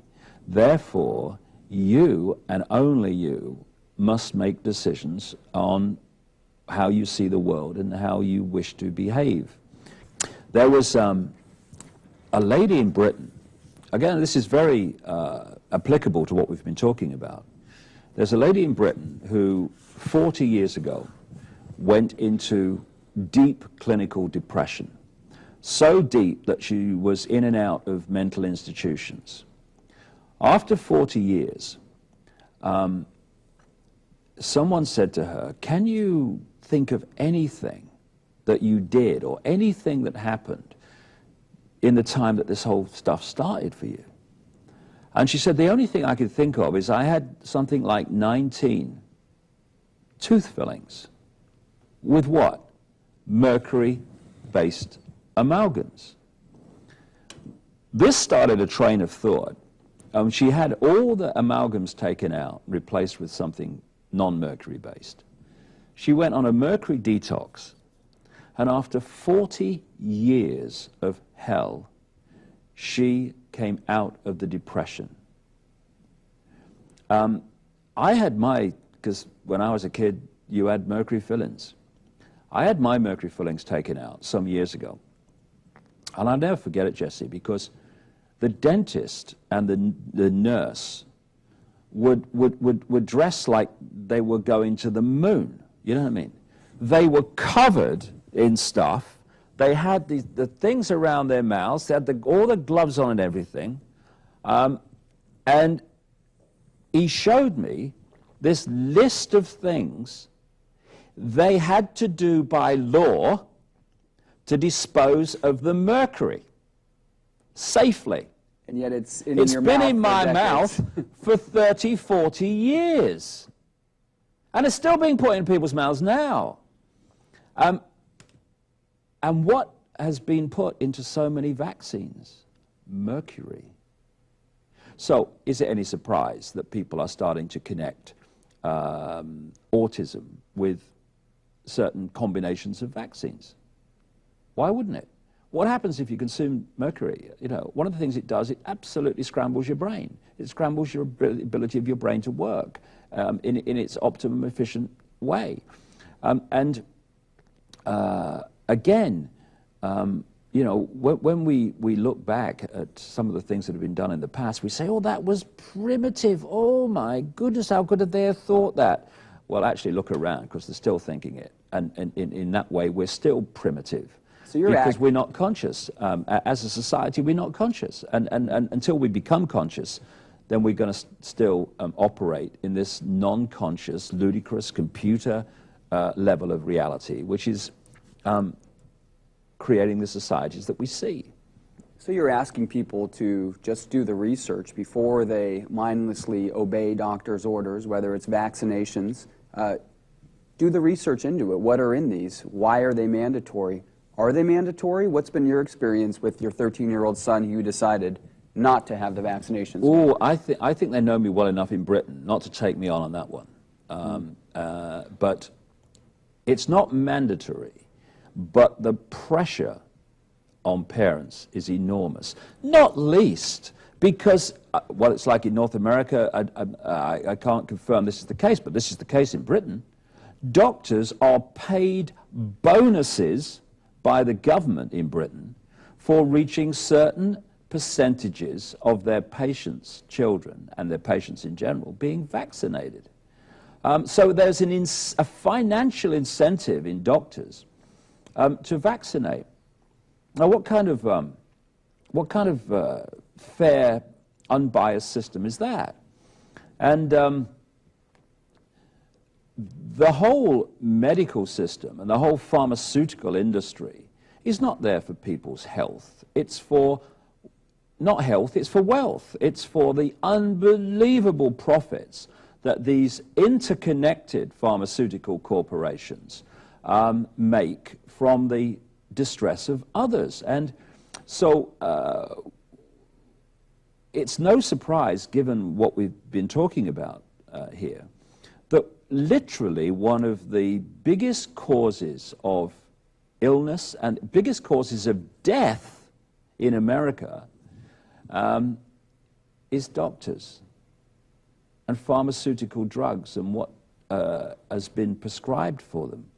And I have to, smile ironically when I watch the pharmaceutical advertisements, which are like, one after the other on American television, when they tell you in about 20 seconds what the drug is supposed to be good for and why you should take it. And it spends another 30 seconds, sometimes a lot longer, listing all the side effects. It's like you're having a laugh. And what is happening here? We, as a physical body, on this level and on the vibrational level, we are electrochemical beings, electrochemical computers. When you introduce, therefore, external chemicals, then you are already imbalancing the chemical balance of the body. And so you might remove a symptom, very rarely a cause, but you might remove a symptom with a chemical input. But that chemical input is also affecting the rest of the body, and this is where the side effects come from. Mm-hmm. You know, if you're taking something when you're sick that's going to presumably make you well, if you're a well person and then that pill would make you sick with these side effects, doesn't that seem a little bit of a paradox? That's the point we're getting at here. Well, a lot of these, and some honest, or shall we say more honest, pharmaceutical people I've spoken to are quite open that they think the vast majority of the pills that people take are placebos anyway. I'm not saying that they don't have the chemicals that they claim to have on the box. By placebo, I mean, this is going to make me well, so it will. Mm-hmm. See, this is another very, very important point. See, the mind has ultimate power over the body. And because the mind is able to project a vibrational expression of its thoughts, a vibrational expression of its mental and emotional state, it has the ability to destabilize the energy field of the body, therefore make it ill through disharmonious things like stress and what have you, but also has the ability to heal. Mm-hmm. And everything is belief. And so when you have these placebo experiments where half of the people are given the real pill and half of them are given a sugar pill or something, often the difference between the two is negligible because the power of the mind is fantastic. There's a famous story where there was this guy, I think his name was Wright, and he got this cancer, very advanced cancer, and he was in hospital, but he was very convinced by the power of medicine and drugs and all that stuff. And he was reading an article about a drug experiment for the kind of cancer that he had. So he kept plaguing his doctor, and he's in bed by this time, in hospital, to put him on the trial, put me on the trial, put me on the trial. And his doctor didn't think it was worth it because it was so advanced. But in the end, the doctor arranged for it. And the doctor said that he left on the Friday thinking that this guy was going to be dead he came back after the weekend. It was that advanced. And he was taking this wonder drug that was on trial. And when the doctor arrived on the Monday, the man's not only not dead, he's actually out of bed. And over a period of days and weeks, the cancer disappeared. He's taken this drug. The man goes away and continues his life. Then he reads a newspaper article saying that this trial is not going well with this drug. And the cancer returns. And by this time, the doctor has started to understand what's going on here. So he convinces the patient that actually, what the article was about, that was a bad batch. I've got the good stuff. And he convinced him that was the case. The cancer went away. And incidentally, one of the other things is, if you give a placebo as a pill, it's less effective in terms of making the person well than if you inject them with something, because that appears to people to be more powerful, therefore it's going to have a greater effect, and their mind just manifests that reality. Anyway, what happened eventually is this guy carries on with his life again, cancer's gone, and then he got the ultimate knockback. He read that the American Medical Association had stopped trials of the drug and because it was not proving effective. The guy died of cancer. Mm. And what was happening was his mind was doing it all. And the power of the mind is the ultimate healer and the ultimate destroyer of health, mind and emotions together. David, let's talk to some of our viewers who might be going through a cancer struggle of their own or have a loved one going through a cancer struggle. What has your research led you to discover about chemotherapy, and what is chemotherapy? It's an immune system destroyer. I'll tell you a story which kind of sums this whole drug farce contempt for humanity up.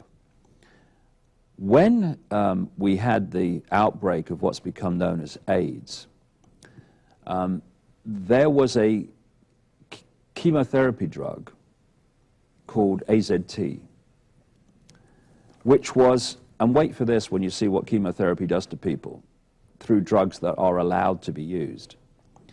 AZT was taken off the market because it was considered too toxic for use on people, for chemotherapy.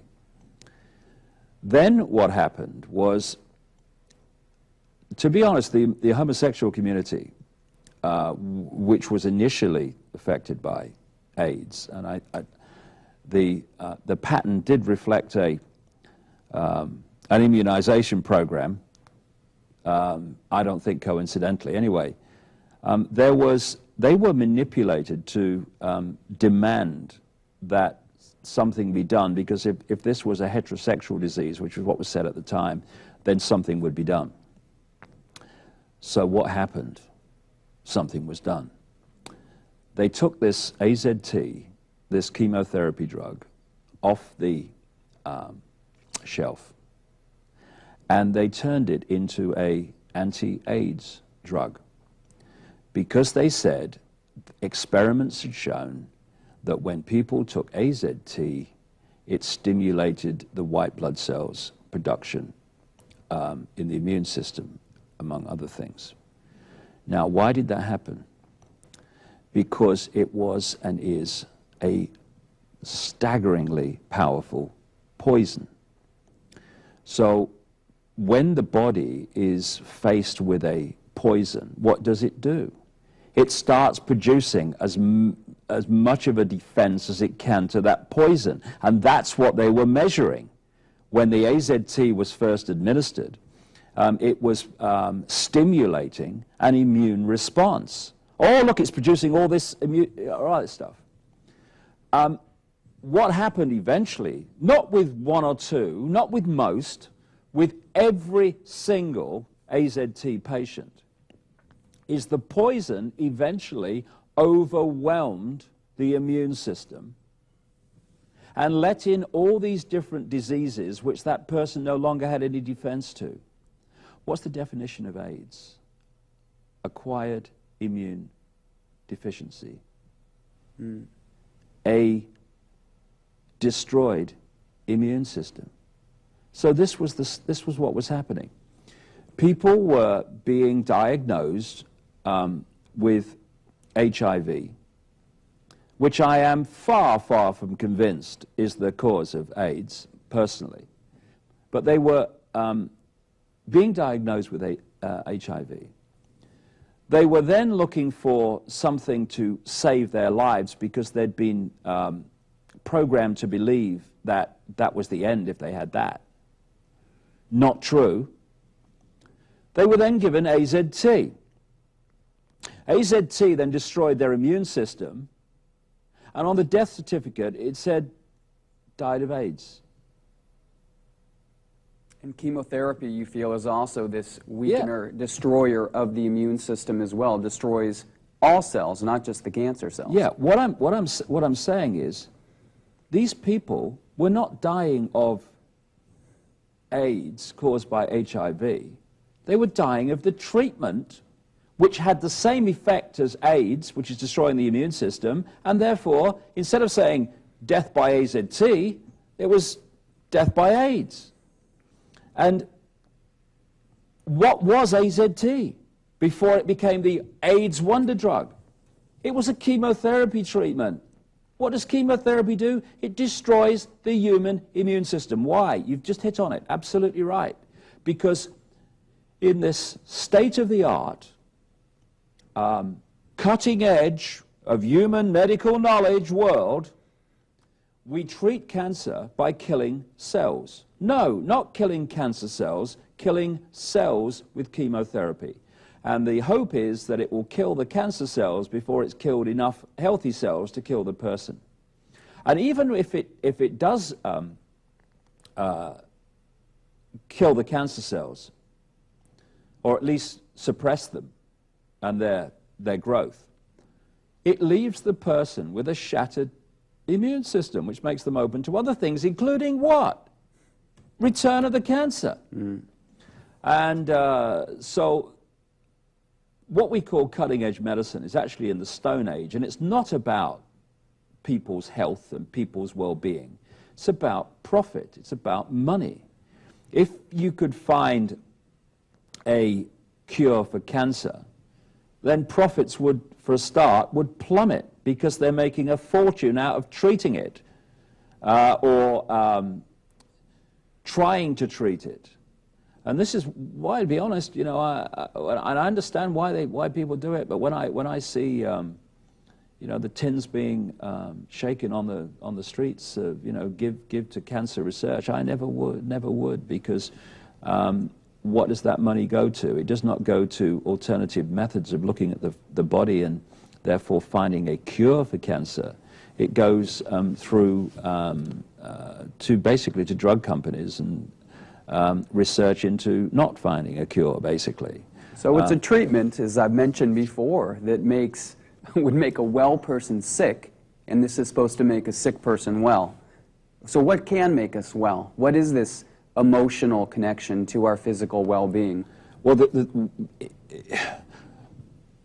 we create our own reality in the sense that we are decoding energy fields into physical reality, and this physical reality only exists in our minds. Out here, it's just vibrational fields.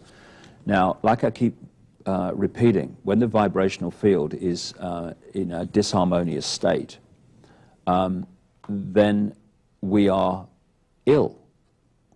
So the crucial bottom line to removing all dis-ease is harmonizing the vibrational state of the body. Because once that's vibrating in a harmonious way, it manifests as harmonious health and a lack of dis-ease. And this is the level where the real breakthroughs are going to come in terms of curing people of apparent dis-ease and illness, including cancer. Because cancer is just a manifestation of extreme disharmony. Quite simply, the cell, instead of replacing itself in a healthy way and replacing itself as a replica of the one before, it replaces a disharmonious version of itself, which means it goes all out of kilter and starts to grow in a way that will eventually, which feeds off the body and eventually destroys it. So it's getting the energy level right that is everything, because that will manifest itself as physical health. It cannot do anything else. It's like the energy level is the blueprint, and if the blueprint is fine, then its expression, the physical level, must be fine.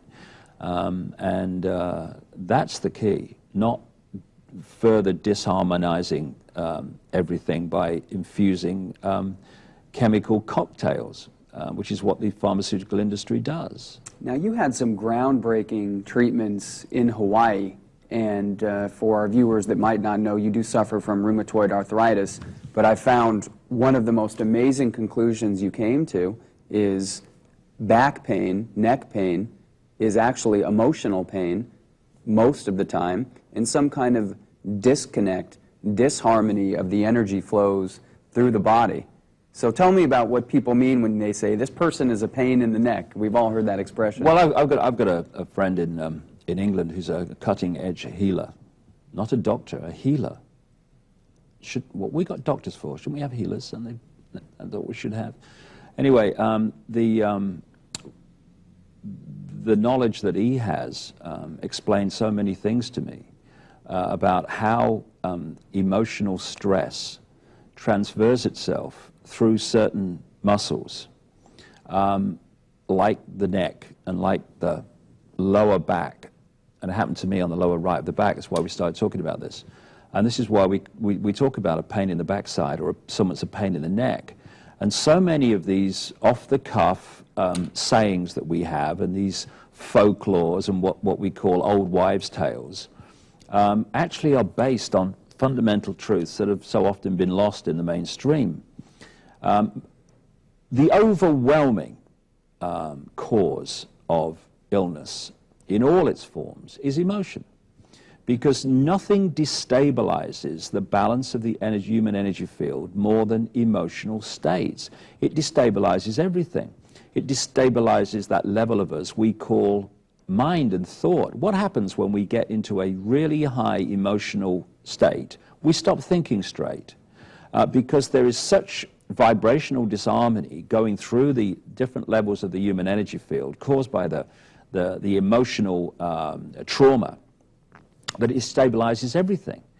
And it takes a physical expression of people saying, oh, calm down, calm down, calm down. Corey's going crazy. Well, yeah, he's going crazy on a physical level, but on another level, he's vibrationally going crazy. And the whole harmony of his body energy field is being completely knocked out of kilter.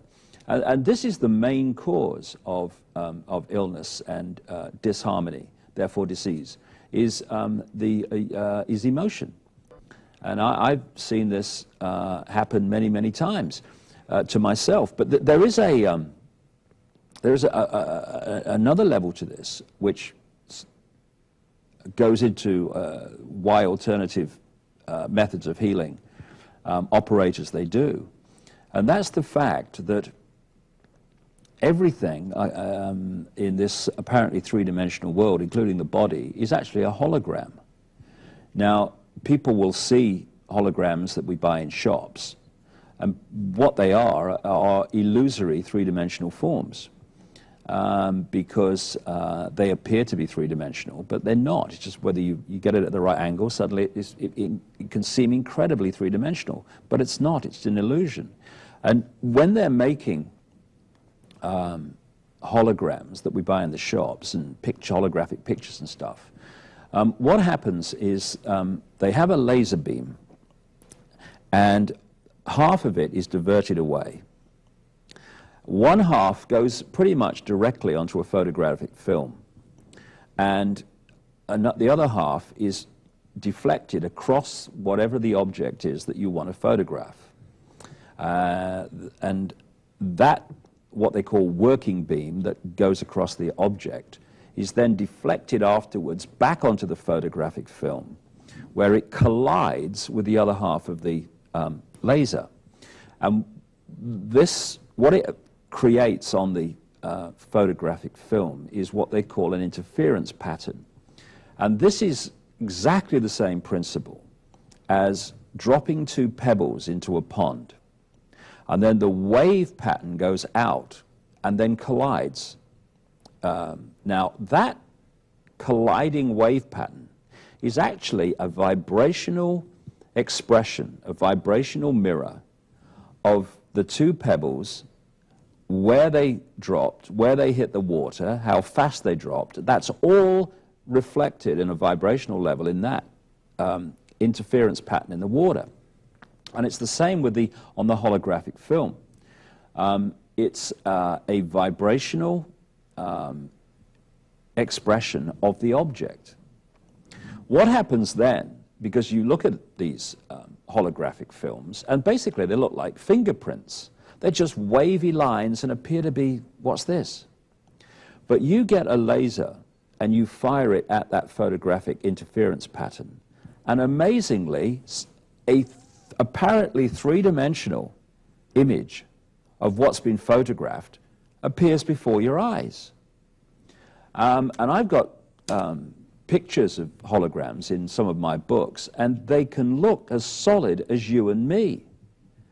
But if you go over and put your hand through them, they're not solid at all, but they appear to be. Now, there have been books written, an excellent book by a guy called Michael Tolbert called The Holographic Universe, which looks at all the scientific evidence, which is enormous now, that actually this is what this world is. It's a series of holograms. They're illusions. They appear to be solid, and as we talked about earlier, they can't be. And the reason they're not is because they're holograms. Now, in terms of healing, this is really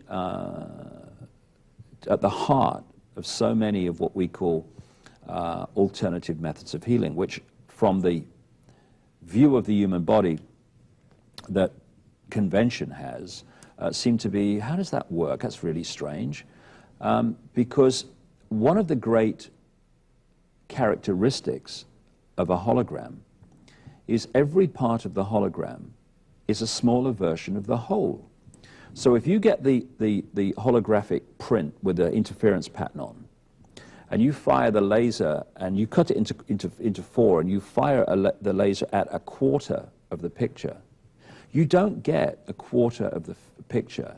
You get a quarter-sized version of the whole picture. In other words, like I say, every part of the hologram, no matter how small, is a smaller version of the whole. Now, because the body is a hologram, that's why a reflexologist or an acupuncturist can find representations of all the organs and the whole body in the foot, in the ear, in the hand, because the hand is a smaller version of the whole. This is why, Jesse, that they can, in effect, through what we call cloning, grow a whole body from a single cell, because the single cell contains the information of the whole body. Our entire DNA blueprint. Because the cells, even at that small level, are holographic representations of the body, and therefore are a smaller version of the whole body. This is how it works. And another aspect of alternative healing, which has got a lot of more support in recent years, is an ancient healing art called acupuncture. And I've got a picture in my last book of an experiment that took place at a hospital in Paris. What they say, and what they've been saying for thousands of years in terms of acupuncture, is that there are lines of energy going all around the body, and that there are different points on these lines where you can affect the flow of energy. They call them acupuncture points, I guess obviously, where they put hair-like needles in and they affect the flow of energy. And what they did in this experiment at this hospital in Paris is they injected a dye that could be photographed into acupuncture points, and then they photographed it. And what they found on the photograph were these meridian lines, which acupuncturists have been saying for all these thousands of years exist. And they could photograph them because this dye took the same, they went through the meridian lines and they could see them. And when you look at the picture, what comes to mind in many people, and certainly came to mind with me, is I was looking at a computer circuit board. And that's what it is in effect. And one of the things they found was that when this energy, which the Chinese acupuncturists called, and Chinese in general call qi energy, when it was flowing through the meridian lines too slowly, people became ill. When it was traveling at optimum speed, these people were healthy. Why? Because the qi is information. If you take a computer, a personal computer, a desktop computer, what is happening to make that computer operate efficiently and manifest on the screen what you want to have is that the information passes around the computer at optimum level, optimum speed. And what happens when we get viruses in the computer? What's the first thing that kind of manifests is the computer starts operating more slowly. Why? Because the virus is affecting the speed of the information passing around the computer and its ability to process it. And so when people say, through not researching it, about acupuncture, how can you have something so stupid that if you've got a headache that they put a needle in your foot? What is actually happening is that these meridian lines on this circuit board within the body, they pass in circuits all around the body. So lines that go through the head go all around and through the feet and back out again. And so if you've got a blockage of energy on that line, it may be in the foot, but the effect of it is to affect your head in the sense you've got a headache or migraine or something. And so by putting a needle in that acupuncture point on the foot, you are in effect manipulating the flow of energy. How do people get blockages? How do these energy blockages begin? These energy blockages can be overwhelmingly come from emotion, from stress, from daily life, from thought patterns. All these things can be affected. It can be through being subject to electromagnetic fields. It can be subject to food additives and drink additives, which are, like I keep saying, are actually vibrational fields, and they can affect the flow of energy through the body field. And so what acupuncturists are doing is, in effect, they're making sure that the energy, information, is passing around the body at an optimum level. And when it is, the body becomes healthy. Because what is happening all the time is the brain and other parts of the biological, able to think computer we call the body is passing information between different areas of itself. For instance, you get a cut, right? Well, then information is passed around the body, and the body takes, through that information, the appropriate action to heal it. I mean, when you cut yourself, it don't just heal. There is an information exchange in which the body then responds to information and starts to heal. If, for instance, you get a blow on the knee or something, you don't feel the pain until the brain has received the message. If the brain doesn't receive the message, you don't feel the pain because your pain's in your head. It's the brain decoding the message from the bang on the knee. So information is passing around the body all the time in the form of energy, in the form of these meridian lines, etc. And if that's not passing around in an optimum level, then you become ill. Because when things start to go wrong in the body, the information is not passing around fast enough to respond to it, and that's when the disharmony can get more and more of a grip, and you become more and more ill.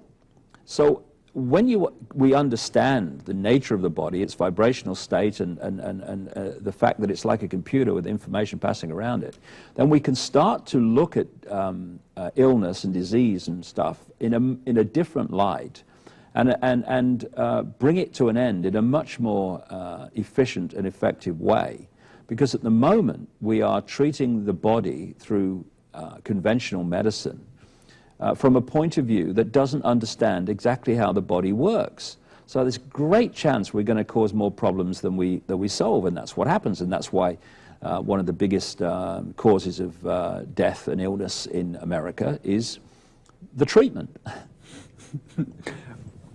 Practical advice for our viewers in terms of health. We've talked about obviously avoiding the poisons out there, whether it's vaccinations, some pharmaceuticals, lower vibration foods and additives.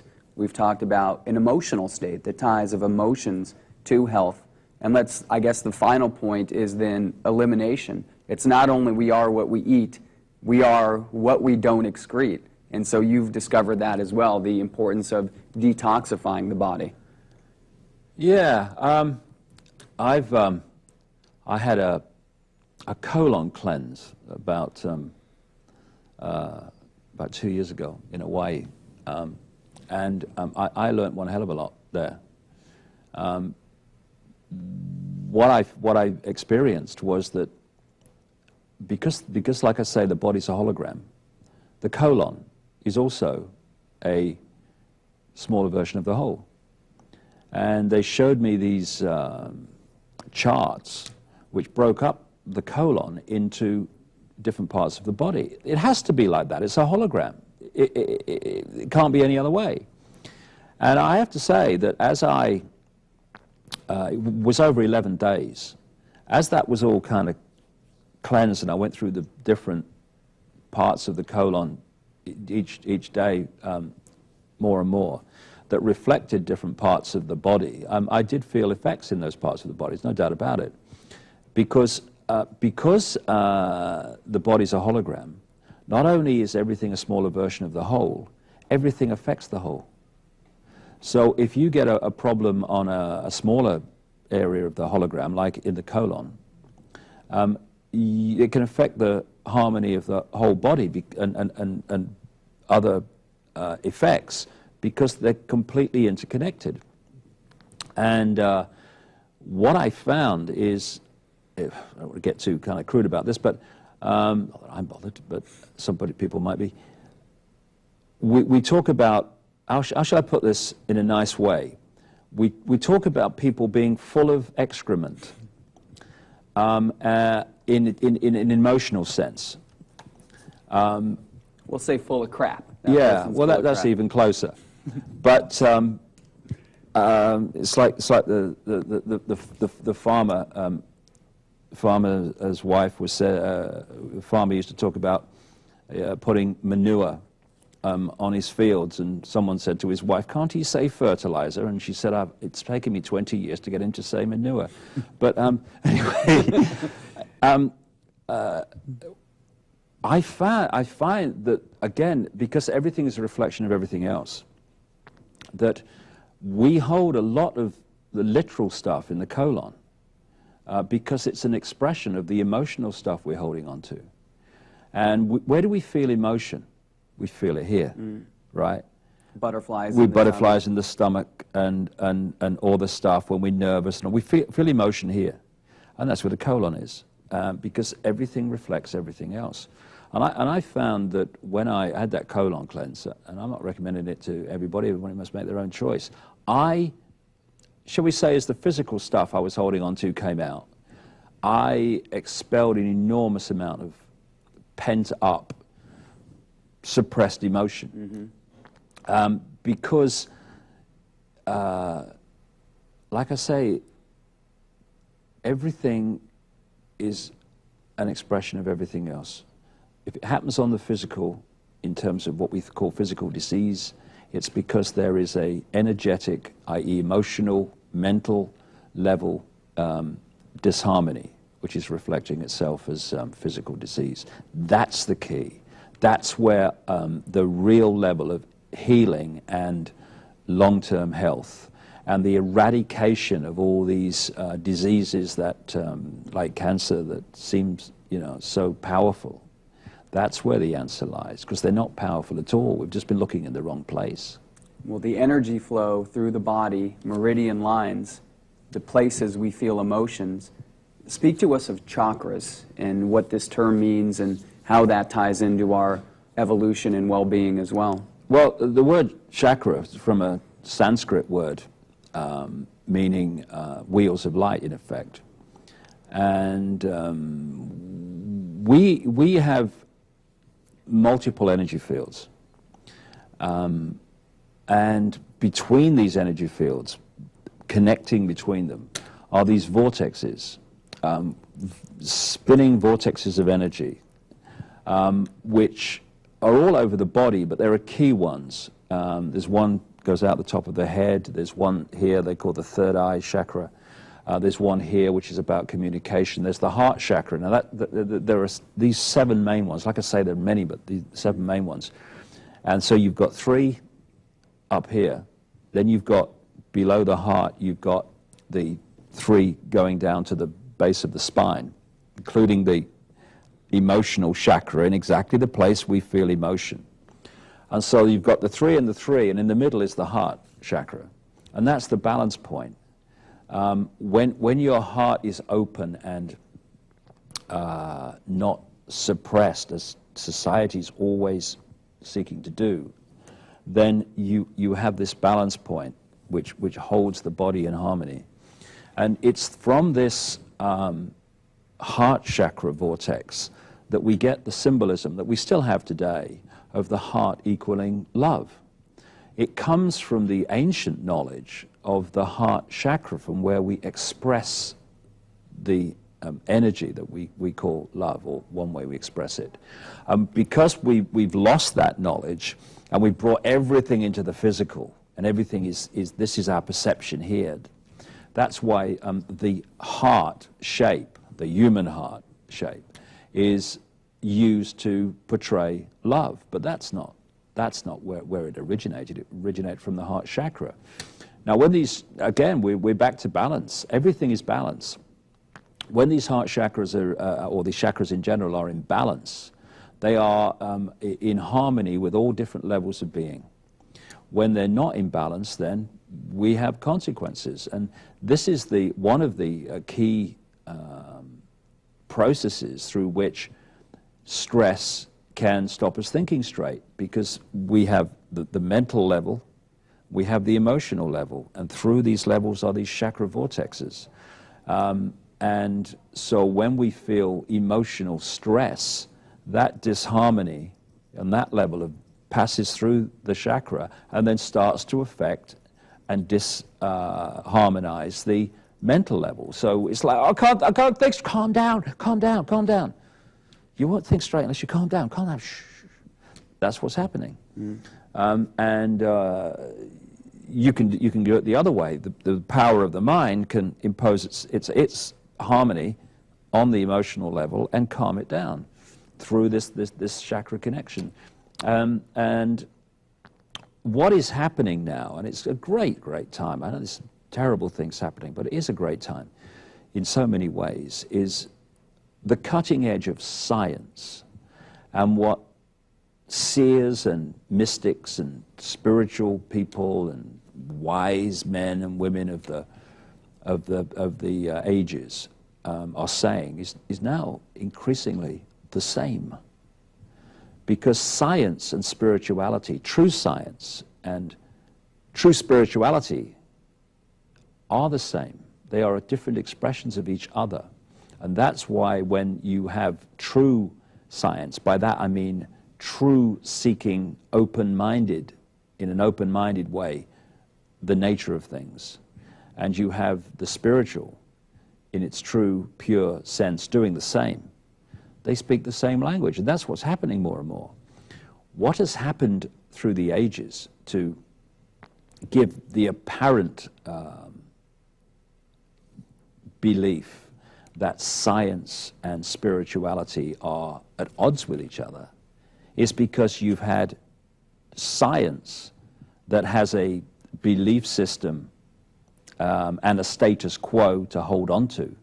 And if you look through the ages of science, each age has sought till its knuckles turn white to hold on to its preconceived idea about things. So on one polarity, you've had not true science. You've had an apology for science that is only interested in preserving belief systems and holding on to explanations which suit it at the time. And on the other polarity, you've had religion, which invariably has had nothing to do with spirituality. It's to do with control, and it's to do with, like its polarity, the kind of, quote, science that I've just described. You have a belief system which is defending itself till its knuckles turn white because that's its power base. Believe this. Only through me and the long frock will you get to anywhere you'd like to go when you leave this world, and all this stuff. So, of course, the impression has been given that science and spirituality have been at odds. But no, that's not what's been at odds. It has been two apparently different expressions of the same state of power-seeking and belief system survival that have been at odds. True science and true spirituality are the same thing. And we are in an age, an incredibly wonderful time when the two are starting to speak with the same tongue. And this will only go on, increasing. And we are going to see wondrous understandings emerging that will show us, A, that we are not just a physical body. Joe blogs from Halifax. I've got no power, mate. I'm at the mercy of the world. We're going to realize that we are the world, that we are all, in the end, one ocean, one unified energy field that just expresses itself in different ways. And we call one Joe Bloggs, we call one Ethel Smith, but actually it's the same energy field. The same as every tree, every drop of rain, every grain of sand. Everything is the same energy field expressing itself in a different form. And when you start to realize that you are the ocean, you are all that is, has been, and ever will be, then you start to see yourself and your potential and who you are in a dramatically different clarity to how we are manipulated and not even encouraged, but pressured to see ourselves, which is as little insignificant me. I am what my body is. I am what my body manifests as a personality. No, these are illusions. You are infinite consciousness. You are all possibility. You always have been. You are. You always will be. And you don't have to evolve to become that. You are that. You've just forgotten. It's time to remember. We're here with world-renowned author David Icke. It's summer 2006. We are here in St. John's, Newfoundland. Look davidicke.com, ICKE.com for more information. David, your latest book, Infinite Love is the Only Truth. Everything else is illusion. What is infinite love? Well, you know, we have a human language, and you can only go so far because the nature of reality has been suppressed and lost in the mainstream. We haven't really developed the language to really fully describe it. And in the end, anyway, as anyone who's entered these other states of consciousness will confirm, there are so many things and so many levels of us that are beyond words. So all you can do is try to get as close as you can. For instance, the word love has become really discredited. You know, I love you, darling, saw you down the disco. We throw it around, and we throw it around often for manipulative reasons, you know. If I can get this person to think I'm in love with them, then I could do this and I can manipulate them in this way. You know, there's so many ways that the word love is misused. What I'm talking about is, I guess the nearest you could call it is love without condition.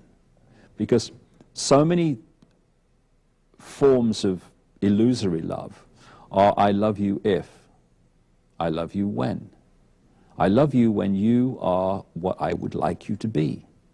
That's not love. That's just electromagnetic attraction when the electromagnetic attraction suits you. Real love is I love you whatever. It's I love you, think of anyone you really don't like.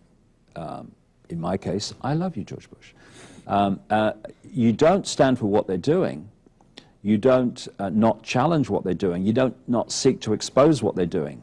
But you don't do it with hatred, because they are still another expression of the ocean that you are. They're just in a different, there is a different point of observation. Therefore, they see things in a different way. And I from what I would say, from what I've seen, they are in a deeply, deeply imbalanced state. And therefore, they're not thinking straight. They're also in an incredibly fearful state. Therefore, anything that's in fear is looking to control, because people who need to control, who need to be in constant control, are always people in deep fear, because people who are without fear don't need to control. They're at peace with themselves. They're at peace with what's around them, and therefore they don't feel they need to control events in a fierce way. Because one of the things about this secret society network that I expose is they are completely obsessed with knowing the outcome of something before the game starts. This is why they'll work through two apparent opposites to, in effect, if you want to control the outcome of a game, it's no good controlling one side. You have to control both sides, because then you can know the outcome before the game starts. And anyone who's in that state of being is in fear, because they are not at peace enough just to let events roll. One of the things about this secret society network that I expose is they are completely obsessed with knowing the outcome of something before the game starts. This is why they'll work through two apparent opposites to, in effect, if you want to control the outcome of a game, it's no good controlling one side. You have to control both sides, because then you can know the outcome before the game starts. And anyone who's in that state of being is in fear, because they are not at peace enough just to let events roll. So while they are deeply imbalanced, and therefore they do deeply imbalanced things, like invading countries and killing and slaughtering vast numbers of people, it doesn't mean we have to not love them in the sense of recognizing that we're all part of each other. It's a love that doesn't judge in the sense of I hate you because you do this. It's very difficult unless you feel it, and it's very difficult to feel it in this world where there's so much. I mean, we live in the realm of polarity. Everything is opposites or apparent opposites, and why is that? Because we live in the realm of vibration. Everything that exists in this reality is vibrating. Now, for something to vibrate, what does it need? It needs two polarities. It needs two polarities between which it can oscillate. And so we live in the world not just of vibration. Because it's the world of vibration, we live in a realm of polarity. And this is, again, why when people enter these high meditative states, they go into what they call stillness. Why stillness? Because in the realm of infinite consciousness, beyond the realm of form, energy doesn't vibrate, it just is. Because, why? Because it is in harmony, and because it's in harmony, there are no polarities, so nothing vibrates. With this potential for paradise on the planet, our own creative genius inside of us, the potential for infinite love, why aren't we experiencing that day to day in life? What is going on out there? You know, you indicated in your books that everyone, or most people, have an intuitive sense inside them saying it should be better than this. It could be better than this. Why isn't it, David? Because we are living a polarity. Because we are, if you like, two people. There is the conscious level of ourselves, and by that I mean this infinite consciousness level, which is beyond this realm, which observes this realm, and can work through it if we open up to it and express itself in this realm, and the world would change dramatically if we did. But there's also the computer level, which is constantly being programmed through information that it receives, which programs its view of reality. And the idea is, among this network of families that I expose that are manipulating the world towards a global fascist dictatorship, primarily to do that, because compared with the global population, there's very few of them. Their prime aim is to get us to identify who we are with the physical body, and crucially, to become prisoners of the five senses and disconnect from those higher levels of ourselves, those higher consciousness levels of ourselves, which would see through what is happening here instead of getting caught in it. Because what they want to do is, once you have disconnected from higher levels of consciousness, you are no longer getting inspiration, knowledge, intuitive knowing from those levels. You basically have switched them off, which leaves you with one direction from which to get information to give you a fix on who you are, the nature of life, what's going on in the world, and all of it. And where's that? This. It's not coming from here anymore. It's coming from here. And who controls that overwhelmingly? The corporations owned by these families. And so this computer level is being programmed all the time as we download information giving us a false version of reality, a false version of who we are. And it's only when we open up, and all we have to do is to put out that intent. Intent is the power.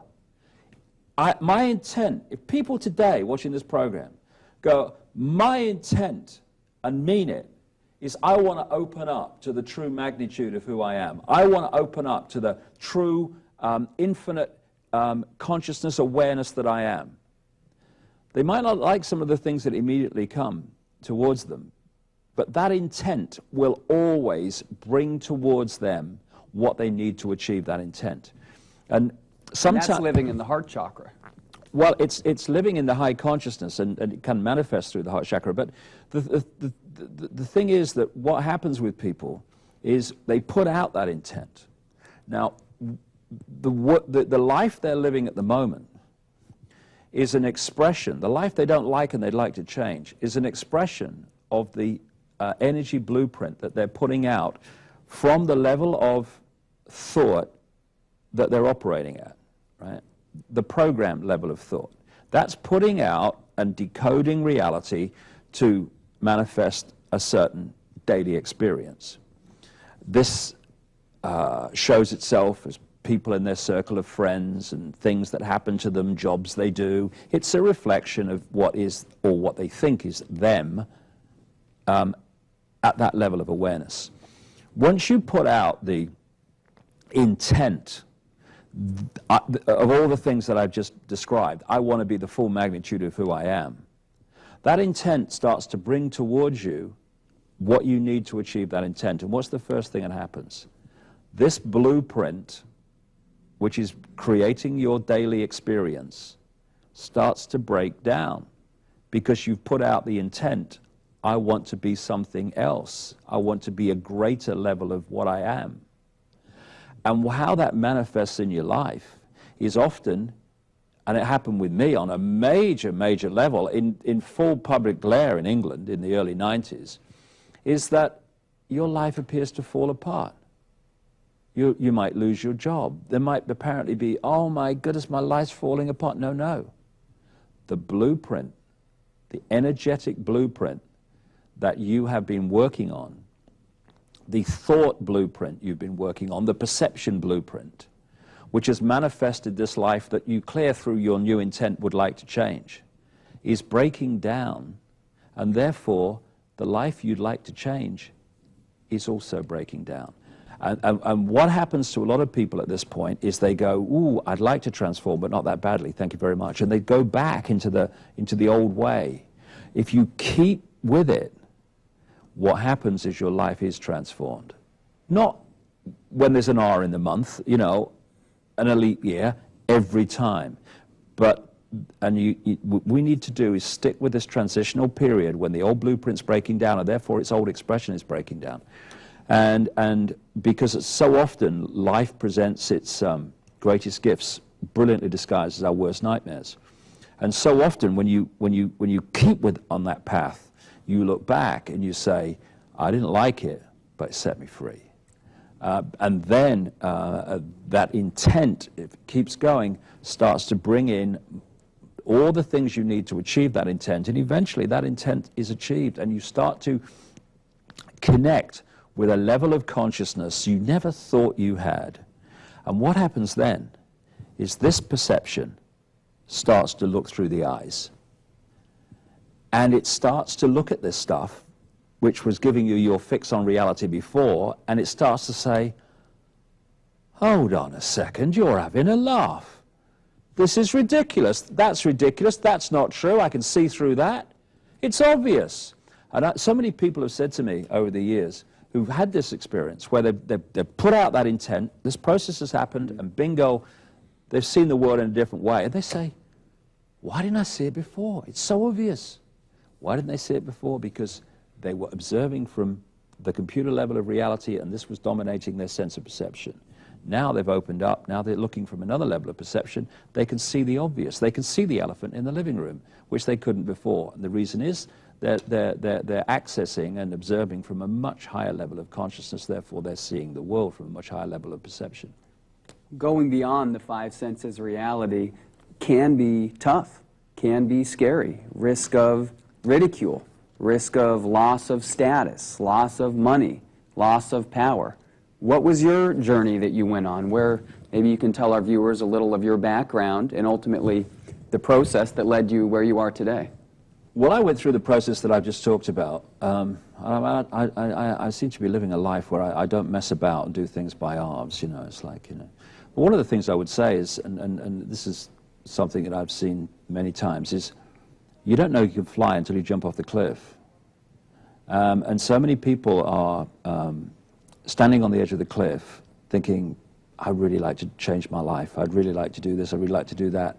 But in all different ways, I've got to pay the mortgage, what about this, what about that, what if I did that, well, what would people say, oh my goodness, and stuff. These are all symbolic, symbolically standing on the edge of the cliff and looking over and being fearful to jump.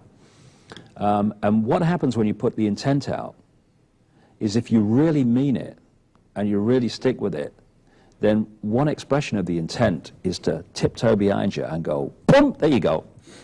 And you're going, ah, lost my job, oh my God, what about this, my life's falling apart, ah, and then eventually you go, hold on a second, I can fly. And you start to realize that you're far more than you thought you were. And all this happened to me in an amazing story, really. I don't know how much time we got, but I'll keep talking. We want the full meal deal. I know you can do the 30-second version. I find it such a fascinating story that you didn't grow up wanting to be this conspiracy research guy, this enlightened soul guy, this speaking in public forums with thousands of people in the audience. No, well, I'm not sure about the enlightened bit. I'm working on it, but I'm not sitting here symbolically cross-legged on a mountain going, I've got all the answers, here we go. You know, I mean, you know, I'm living in the computer as well. But what happened to me is that I was born in a what we call in England a working class background. We were skint, in other words. Skint is, we don't have much money. And I had this feeling that I had something to do with my life, and I didn't know what it was. And funnily enough, when I was a kid, I was frightened of dying because I was frightened of not doing whatever it was I'd come to do, and I didn't know what it was, but I knew there was something. It was strange. I wanted to become a professional soccer player, which I did when I left school, and I thought, oh, that's what I'm supposed to do, and then arthritis finished that. At the age of 21, I became a journalist, and then I became an anchorman for the BBC. And then I became a national spokesman for the British Green Party. But the real change happened from about 89. Through 89, I had this feeling that whenever I was in a room alone, I was not alone. And you know, all the stuff we've been talking about, I wasn't into any of this stuff. I mean, I'd rejected religion from a very early age, but I'd also rejected this world is all there is and life's a cosmic accident version of science, but I'd never really looked at what else is there apart from those two, I think, ludicrous explanations of life. But this all started to happen, and I was sitting in a hotel room once in London when I was working for the BBC. This was about 9 months after this strange something's in the room when there's nobody there feeling had started, and by this time it had reached a real powerful level. It was almost like you could touch whatever was there. And I remember sitting on the side of the bed, in this hotel room, and I said, in effect, if there's something there, would you please contact me, because you'll drive me up the wall. And about a week, maybe 2 weeks later, I was with my son in the little town where I live, and we were going to have, he was only a little boy then, he's 20-odd now, but we were going to have lunch in this little cafe, and someone stopped me and started talking to me, and then when I'd finished the conversation, I couldn't find my son, Gareth, and I went into the little news shop where they sold books and newspapers, and there he was. And I'm standing at the door, and I just said to him, "Come on, Gaz, we'll go and get some lunch." And as I turned, it was like two magnets were pulling my feet to the ground. And this had never happened to me before, and it was, what the heck is happening here? It was bewildering. What's going on?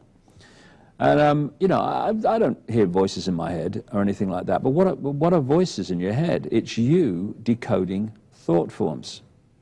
What we call telepathy is how we can communicate with other levels of reality, other dimensions, where thought forms are projected to you as like frequency fields, almost like a radio station broadcast, and you decode it into the words that we understand, the language that we understand, because we operate through the brain. We decode communication into language, when real communication is happening on another level, an energy level. But so if someone gets that thought message, if you like, and they're Italian, they'll decode it into Italian, and someone else will decode it into Spanish, and I will decode it into English. It's not actually a voice in your head. It's your brain decoding a thought field, a frequency. Mm-hmm. So what I heard was, go and look at the books on the far side, which just sounded insane to me. Go and look on the books. Where did that come from? And over the far side, this news shop had loads and loads of romantic novels, perfectly formed English roses marrying perfectly formed uniformed soldiers and all that stuff. And I'm thinking, what do I want to go up there for? Anyway, I'm intrigued because my feet won't move. And but when I started to move over there, it was okay. My feet would go.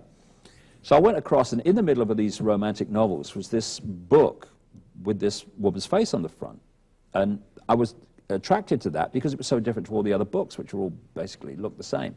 And I turned it over, and I saw the blurb, and I saw the word psychic.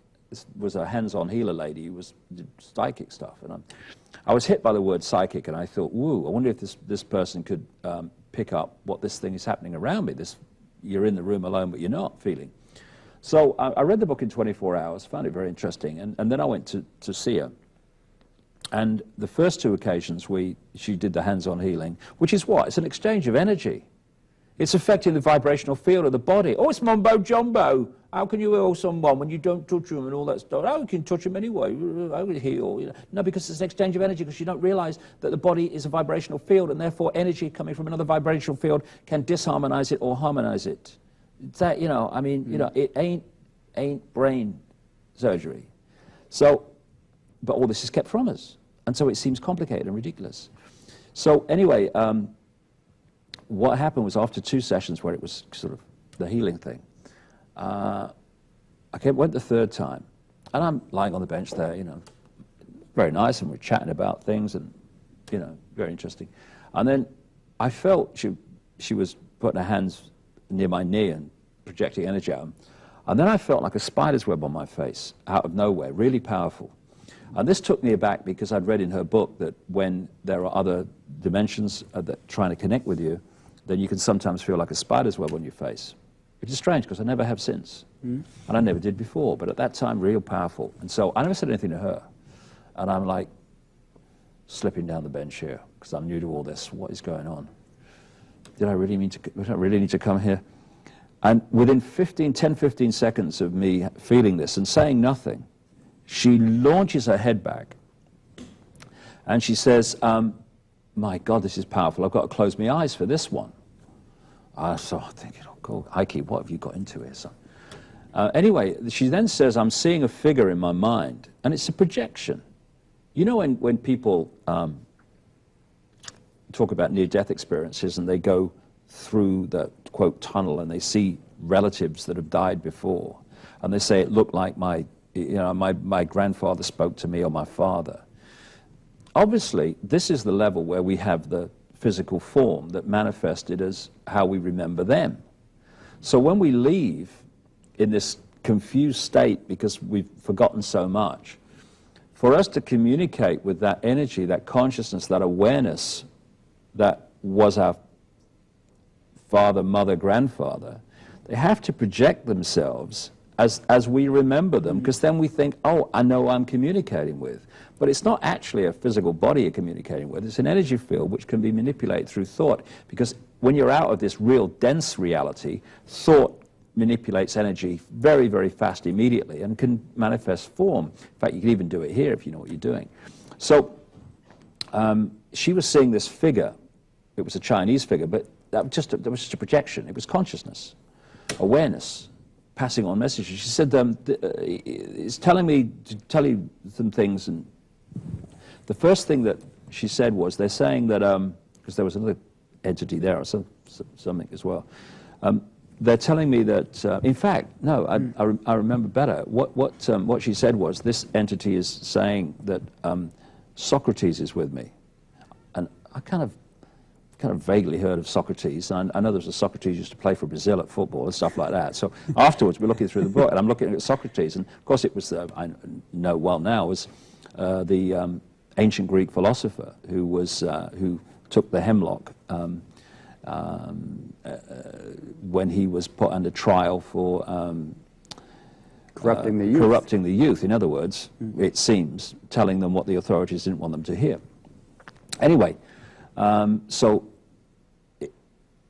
she said, they're telling me that they know that you wanted them to contact you, but the time wasn't right. Now, I never mentioned a word to her about the fact that I sat in the hotel room saying, about a couple of weeks to 3 weeks earlier, saying, would you please contact me because drive me up the wall? So that took me aback when I thought, how does she wouldn't know that.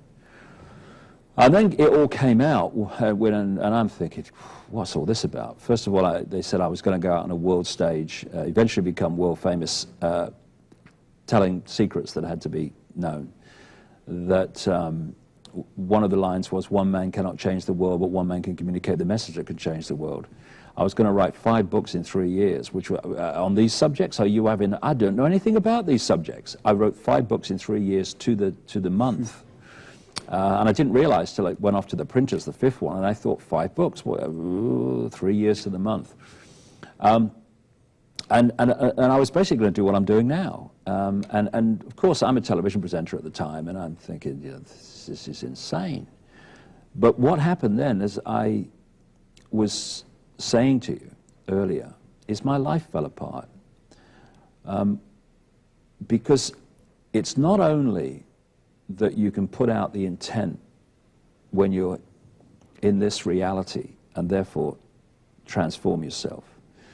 You can also have that intent before you come in, which means that things happen to you which the conscious level thinks, how did this happen? But you've chosen it. You've chosen the path, and it unfolds, and your free will has been instigated before you came in here. And from when I look back, I've said this many times to people, it seems like my life is like a railway truck going down the tracks, and some other force is flicking the points. Because I hadn't consciously put out the intent that I wanted to do this, but it was obviously the path that I had chosen at some point somewhere, because it all started to unfold.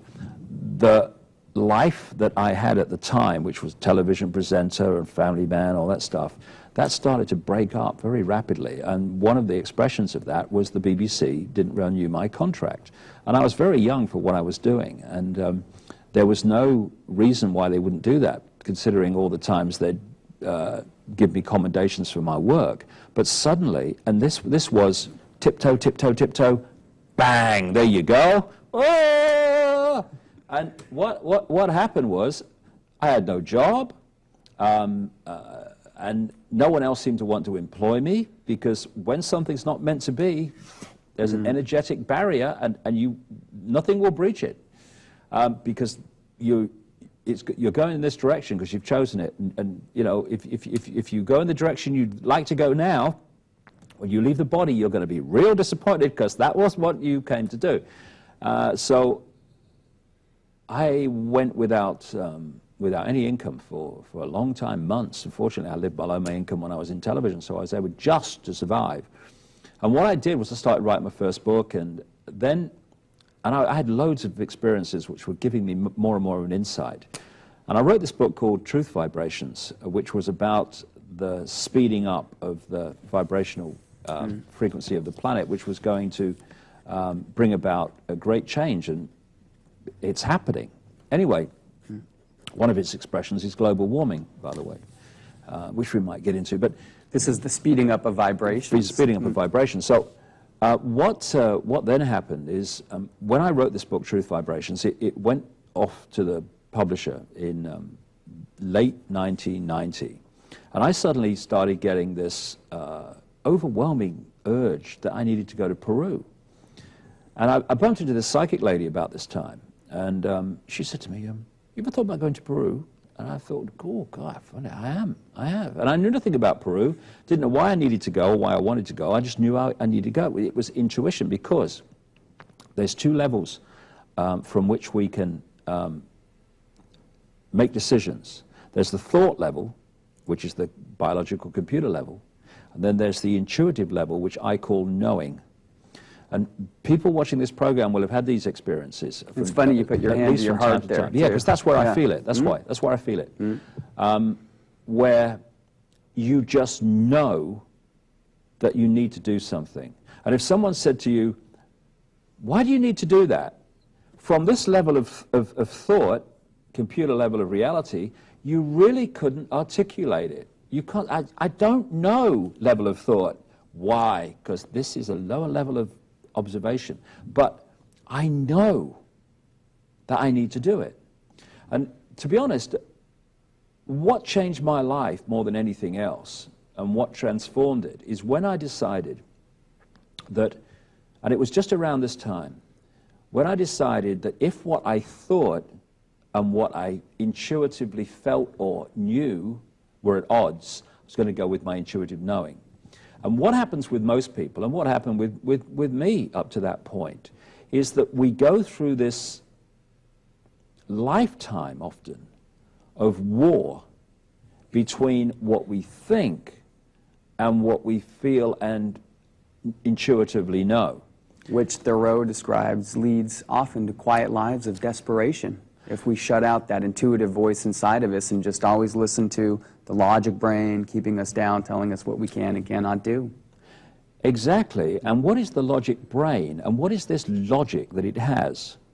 The logic is merely connected to the computer level of perception. So it seems logical within this realm of illusion and confusion. But from a point of view of knowing, higher observation, it is insane. What is logical to this? But it's caught in this realm, so it appears to, oh, I'm intelligent, very logical. Oh, I am sorry. Anyway, what happens to people is this war goes on, because intuitively, this is what I want to do with my life. I'd love to do this. Oh, I'd really like to do this. I feel I'd really like to do this. Oh, you can't do that. You've got a mortgage. You've got this. You've got that. You've got a cat. You can't do that. What if everyone did that? You can't do that. What would your mother think if she did that? She wants you to work in a bank. If you don't work in a bank, she'll be very upset. And so it goes on. Why? Because the computer level of reality is constantly trying to defend itself. It's constantly trying to defend its power from the true level of self, which will overwhelm, not the body, because we're in partnership with it, because we're experiencing this level. It will overwhelm the body's domination of action and reaction. What happens eventually, and this happened to me, is often when you go with your intuition, like, I'm going to spend money I really couldn't afford at that time to fly to Peru on a whim. What you doing? And what happens is, when you first go with your intuition, you can get yourself in some interesting situations. Sometimes you wish you hadn't got in there, but with the passage of experience, you look back and you think, my goodness, I didn't like it, but if that hadn't have happened, this great thing I'm doing now wouldn't have happened. So what happens is, immediately you're following your intuition and you start getting in scrapes, like sometimes I did in Peru. This kicks in, hands folded, right? See, told you, didn't listen to me, did you? See, look at the trouble you're in now. And the challenge then is not to go back into the mind and go into logic. It's to still go with the intuition and to trust it. And what happens in the end is the mind, the computer level, observes over the sequence of events that follow, where you're going with it and trusting it, that, hold on a second, when you follow this intuition, you might get yourself into some trouble, apparent trouble. It turns out to be a gift, but it all works out in the end. And what you're doing is you're reprogramming the perception of the computer level of reality. And so what happens in the end is they come into harmony, and suddenly what you intuitively know and what you think on this intellectual, quote, level become the same.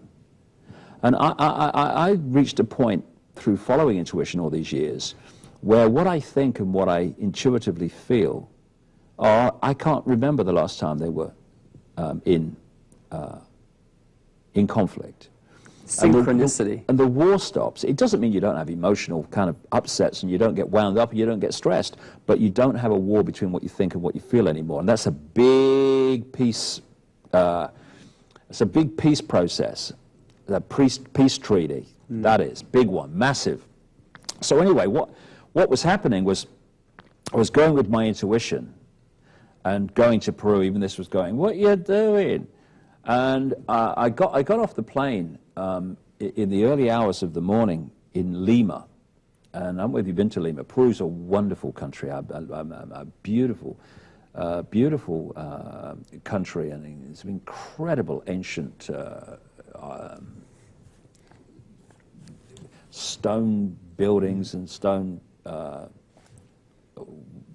ritual and artifacts, I don't really want to call them, incredible. But Lima, I think, you know, if the Earth was a human body, they'd put the enema in Lima Airport. It's not the best place I've ever been to. And anyway, I turn up there, and I get off the plane. I think it arrived about, 5:30 in the morning, that kind of thing. And I get off the plane, and now my intuition, well, what now, matey? Because I've gone as far as my intuition was telling me at that point. What do I do now? And this figure, again, because once you go with your intuition, you enter a level of creativity and synchronicity, and suddenly your life is full of coincidences. Oh my goodness, fancy seeing you here. Oh my goodness, what a coincidence. It's not a coincidence. It's all being orchestrated on a higher level of consciousness, and it just manifests as coincidence here. In fact, it's synchronistically put together. It's not random. And those coincidences tend to manifest more readily when your own intuition and logic are synchronistic in themselves. Exactly. This can get in the way of synchronicity, because while this is trying to follow a path of knowing and great creativity and synchronistic creation of a web of creation and event that connect together, this is trying to get in the way. You can't do that, you've got a mortgage and all that stuff. And this can stop synchronicity, whereas this is synchronicity. So this is why, again, when people start going with this intuitive level, they suddenly find that their life becomes this incredible synchronistic series of coincidences where everything seems to fit. I couldn't have written the books that I've written and the amount of words that I've written and include the amount of facts that I've written and fitted it all together from this level. It's the synchronicity of following intuition, and suddenly what I need to know is put in my face. And in the right order to understand it. It's like someone's been handing you pieces in a puzzle and saying, that one goes there, okay, okay, that one there. and it's the synchronicity that's doing that, because you're coming from this level, which everyone is capable of coming from, because we are all everything. And as you put the pieces of the puzzle into place, it becomes easier to solve that jigsaw puzzle as you have other clues to Yeah. more rapidly fill in the spaces. You can put them in quicker because you start to see that the game is, you know. And anyway, what happened was this man came out of nowhere, speaking very passable English, Peruvian guy, and he said, where you go? I haven't got a clue. I mean, the only place I'd read about briefly before I came out, because all that real quick, was Cusco in the Andes, the center of the old Inca civilization. So I said, well, Cusco, you have ticket? I said, no. He said, you have hotel? No. He said, I'll get you a ticket and a hotel. And I looked up at the board, and I could see a plane for Cusco at 6:20. I remember it clearly to this day. And he gets me a ticket, and I go to check in, trying to get, I've already really given up on the 6:20, because it's really close. And there's this long, bloody stream of people waiting to check in. And I go to the back, being English, put my case down. Oh, no, he said, follow me, follow me, follow me. So I follow him down. His mate's doing the check-in, whacks it, checks me in the middle of checking someone else in. I'm quite embarrassed. I'm thinking it was, you know. Anyway, literally less than an hour after walking off the plane in Lima, I'm walking back across the tarmac to get on a plane to Cusco. I go to Cusco in the Andes. Again, I sit in my hotel, which he got to me, which wasn't brilliant, but thank you anyway. And I thought, what now? And I had one number that someone had given me, a friend of hers, and I rang this number, and it turns out this woman is, that I'm ringing, is involved with a travel agency. And she said, oh, well, come across and we'll talk about what you can do. And I went across, and she told me the places I had to go. I didn't know anything about Peru, really. Machu Picchu and all this stuff was all new to me. And she says, you need a guide. You need a guide if you don't know the country. So she says, I think I know someone. And she picks the phone up, and she goes, talking to this person. She says, I've got you a guide. She says, go to see him in the morning at this address and all the rest of it. Thank you very much. So I turn up the next morning at this person's house in Cusco. And I knock on the door, there's no answer. So I try the door, and it's open. And I walk through this room, and there he is. He's lying on the floor in all the Peruvian clothes with the thing over his ears and all that hat and everything. And he's kind of lying there. And instead of saying hello, you know, nice to meet you, he opens his eyes, and he said to me, do you have any dreams last night? And I thought, well, that's an opening line. That's a stunner. But I thought, I'll play along. I said, actually, yes, I did. And I did. I had this really vivid dream that one of these two front teeth had fallen out. And I told him, and he said, is your father or grandfather still alive? I said, well, my father is, yeah. I said, why? He said, because that's usually symbolic of your father or grandfather dying. And I'm thinking, crikey, this is going to be a laugh the next couple of weeks. So the communications in Peru, and more it's like today, but in those days, the early 90s, it weren't great in terms of international phone calls. And it was several days before I could get one out, which we, you know, when we were traveling and stuff. And when I did, my father had died back in England at the time I had the dream.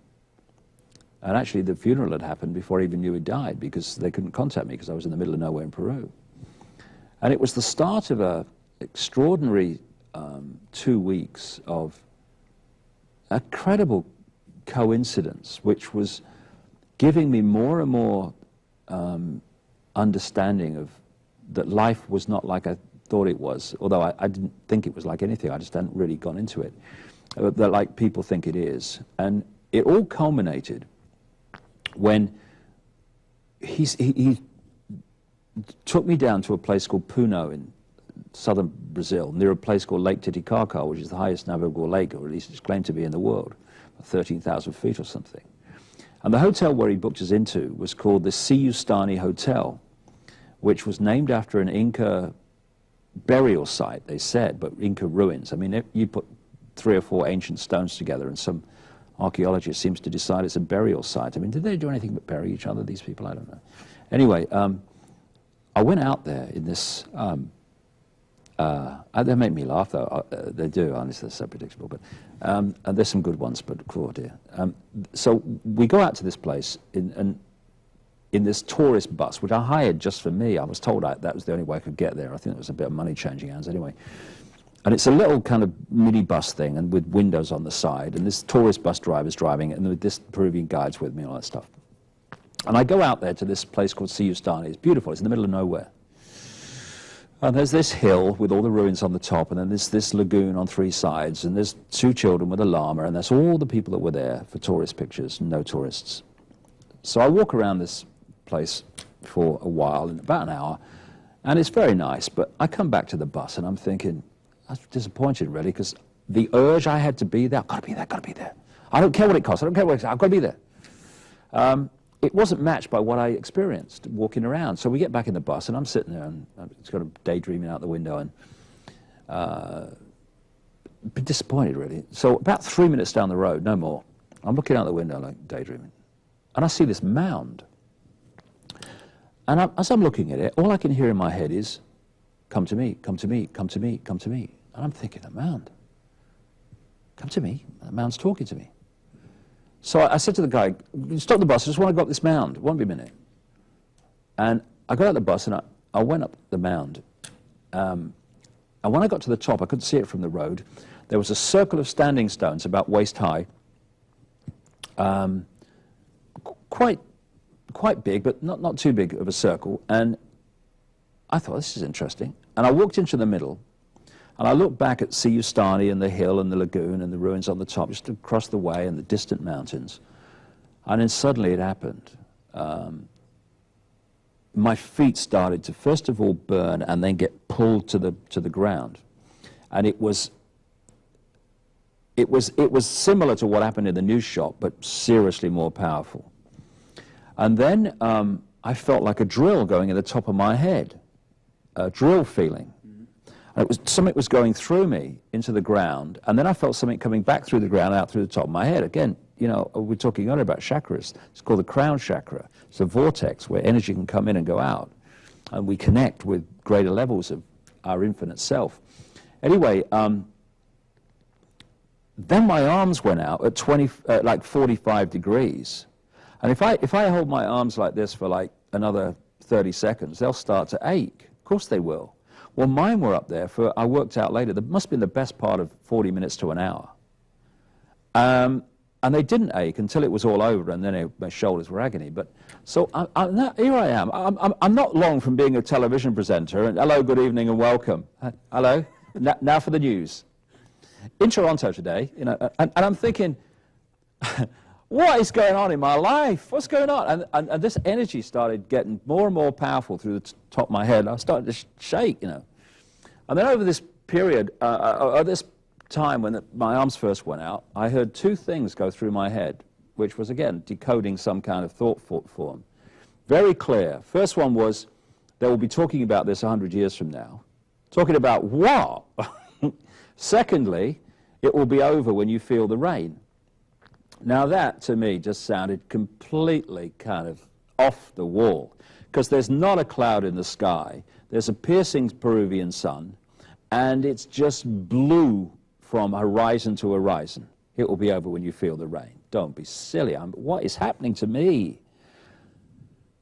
And anyway, what was happening literally was I was shaking with this energy, and what I was doing, it's like driving a car and you think, well, cool, where'd the last 2 miles go from? You've been in a daydreaming state, a subconscious state. Well, I've been, that happened to me a number of times while this is going on. And one time when I kind of came back and went, oh God, what's going on? I'm back here. I looked at the distant mountains and there was a light gray mist. This is probably about 20 minutes, 25 minutes. Time meant nothing. I went into a timeless state. But I guess looking back at something like that. There was a light grey mist over these distant mountains, and it got darker. And I thought, it's raining. And over the next, I guess, 20, 25 minutes, half an hour, whatever it was, this storm came very rapidly out of the mountains. And it was like, literally, curtains being pulled across the sky, because the front of the cloud base was a straight line. And it's coming towards me. And I can see as it's coming towards me closer, I can see it's raining. The clouds are like pulling a curtain of rain across the land. And as it got closer, I'm looking up into these clouds, and there's billowing clouds like dry ice at a stage, and I can see these faces and then gone. And I'm thinking, oh, this is weird, but I'm now holding on because this energy is so powerful. And eventually it's above me. It's covered the sun, sun's gone in. And it's above me, and the rain hit me. And as the rain hit me, it was like someone had switched the electricity off. This energy coming through me, gone. And I staggered forward. My legs were almost didn't hold me up. And my shoulders were agony. And I've got this energy pouring out of my hands and my feet. And someone had given me out of nowhere, I think in a shop, I think you ought to have this. And I'm thinking, I don't think I could afford that. No, have it, he said. Massive quartz crystal, which I kept with me. And I put that in the middle of my hands to try and take this energy out of my hands that was pouring out. And it started to diffuse after a while, but my feet were burning for 24 hours. And from that time, everything massively exploded. And where I was talking earlier about you have an energy matrix created by your perception and belief system, which manifests as an experience, daily experience of what you call life, and the people you attract and the people you don't attract, and the money you attract or you don't attract, depending on your beliefs. From the time of that Peruvian mound, even though my, if you like, matrix had changed as a result of what was happening to me over the period of up to a year before, now it collapsed after that. My life completely fell apart. There was no going back. And I came back to England not knowing almost what planet I was on, because there were such dramatic changes going on within me. I can only describe it as like a dam had burst. And when you have a dam and the water behind it is calm, it's like symbolically this reality that I'd been experiencing. And then the dam bursts, and all hell breaks loose until the water has found balance in a new situation. Well, in that dam bursting period, things were coming into me, concepts, understandings but not understandings, information, but how does it fit? What's this all about? For about 3 months, and it was very, very difficult. And being well known in Britain and going on television programs at this time, I went through a period of absolutely enormous ridicule. I was trying to talk about the things that were happening to me and the things that I was feeling and the information I was getting. And of course, at that time, I hadn't processed it all and put it together because it was all exploding around me. And it reached the point where I couldn't walk down any street in Britain without being ridiculed by most of the people. I lived my life like to the sound of laughter. I remember walking through a town once and I was being laughed at by all the people, and I got in my car, I couldn't stand this anymore, and I was driving out of the town and stopped at the traffic lights, and I just looked to my right and the family in the next car are laughing at me. And a comedian just had to say David Icke, he didn't need a joke, and the audience were laughing, and so it went on. And it was a nightmare to experience, but it set me free, and I'll tell you why. The greatest prison that most people live in, that holds them in the computer level of reality, that holds them in the this is how you must be, is the fear of what other people think. When you fall or concede your uniqueness and concede your intuitive knowing to the fear of what other people think, you're no longer living your life. You're living someone else's. Someone else is imposing their reality on you. And it's because we fear being ridiculed, we fear being condemned and rejected, that people keep quiet about what they really believe, so that, you know, they're not laughed at, or people don't think they're crazy. And what society does, and indeed what the manipulators of society do, is they set norms in society, what is considered sane and insane, possible and impossible, good and bad, moral and immoral, all these things. And if you live your life within those norms, then you're basically left alone, you know, because you're kind of a regular guy, always a real straight guy and all this stuff. Once you start to beat to a different drum and you get to the edge of that, what I call hassle-free zone, comfort zone, You reach a point where you know that if you follow your intuition, you follow your knowing, and you follow your heart, then you're going to start saying things and living your life in a way that's going to get you laughed at, ridiculed, dismissed, all this stuff. And this is the crucial point. When you're at the edge of that hassle-free zone, and you're thinking, shall I, shan't I express my uniqueness, or shall I suppress it so people think I'm all right and one of them? Who are we frightened of? Whose reaction are we frightened of? Are we frightened of the people that impose the norms, the people that run the world?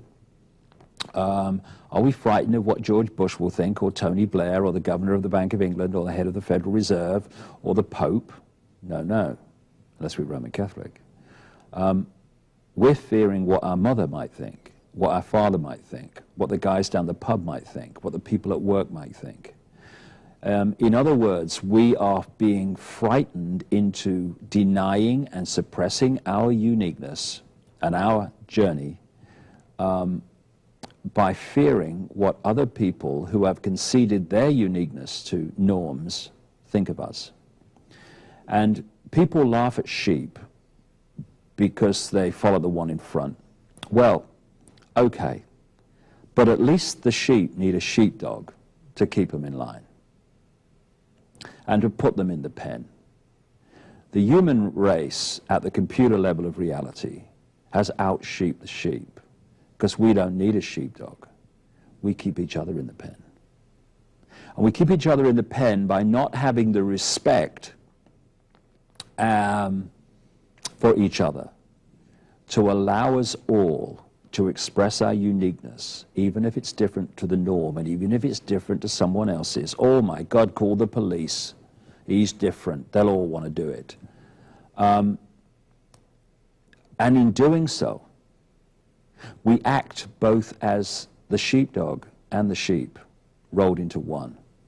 By conceding our uniqueness to norms,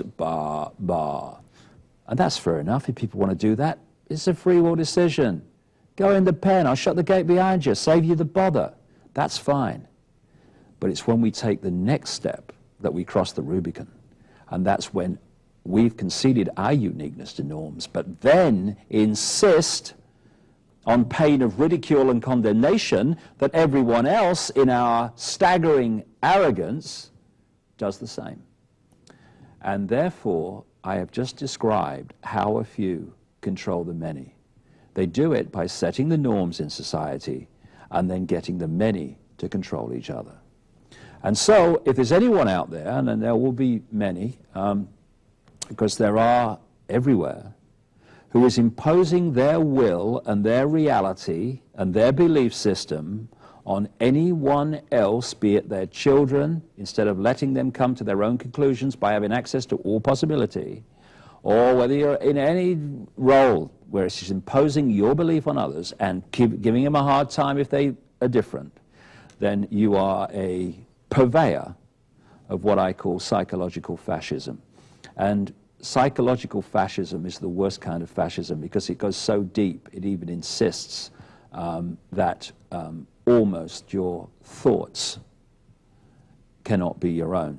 We're into the Orwellian thought police now. Let's talk about the Big Brother state. It's happening, yeah, it's happening, this whole thing. And it's based on this. It's based on imposing, I mean, what is behavior? What is lifestyle? What is belief? It's an expression of thought. It's an expression of consciousness.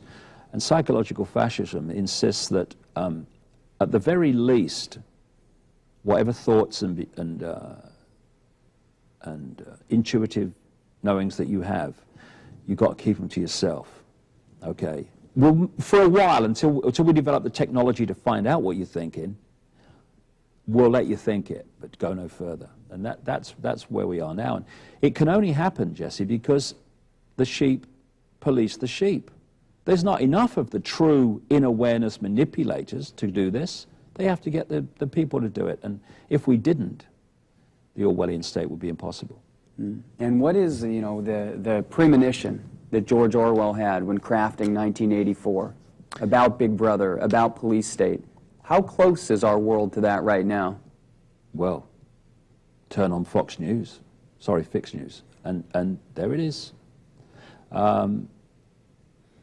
George Orwell's 1984 book was an extraordinary, wasn't prophecy, because he was deeply into politics and many things. And clearly, when you look at the way that this world has unfolded, especially now, in recent times, he was coming from a point of view of some knowledge of where it was going.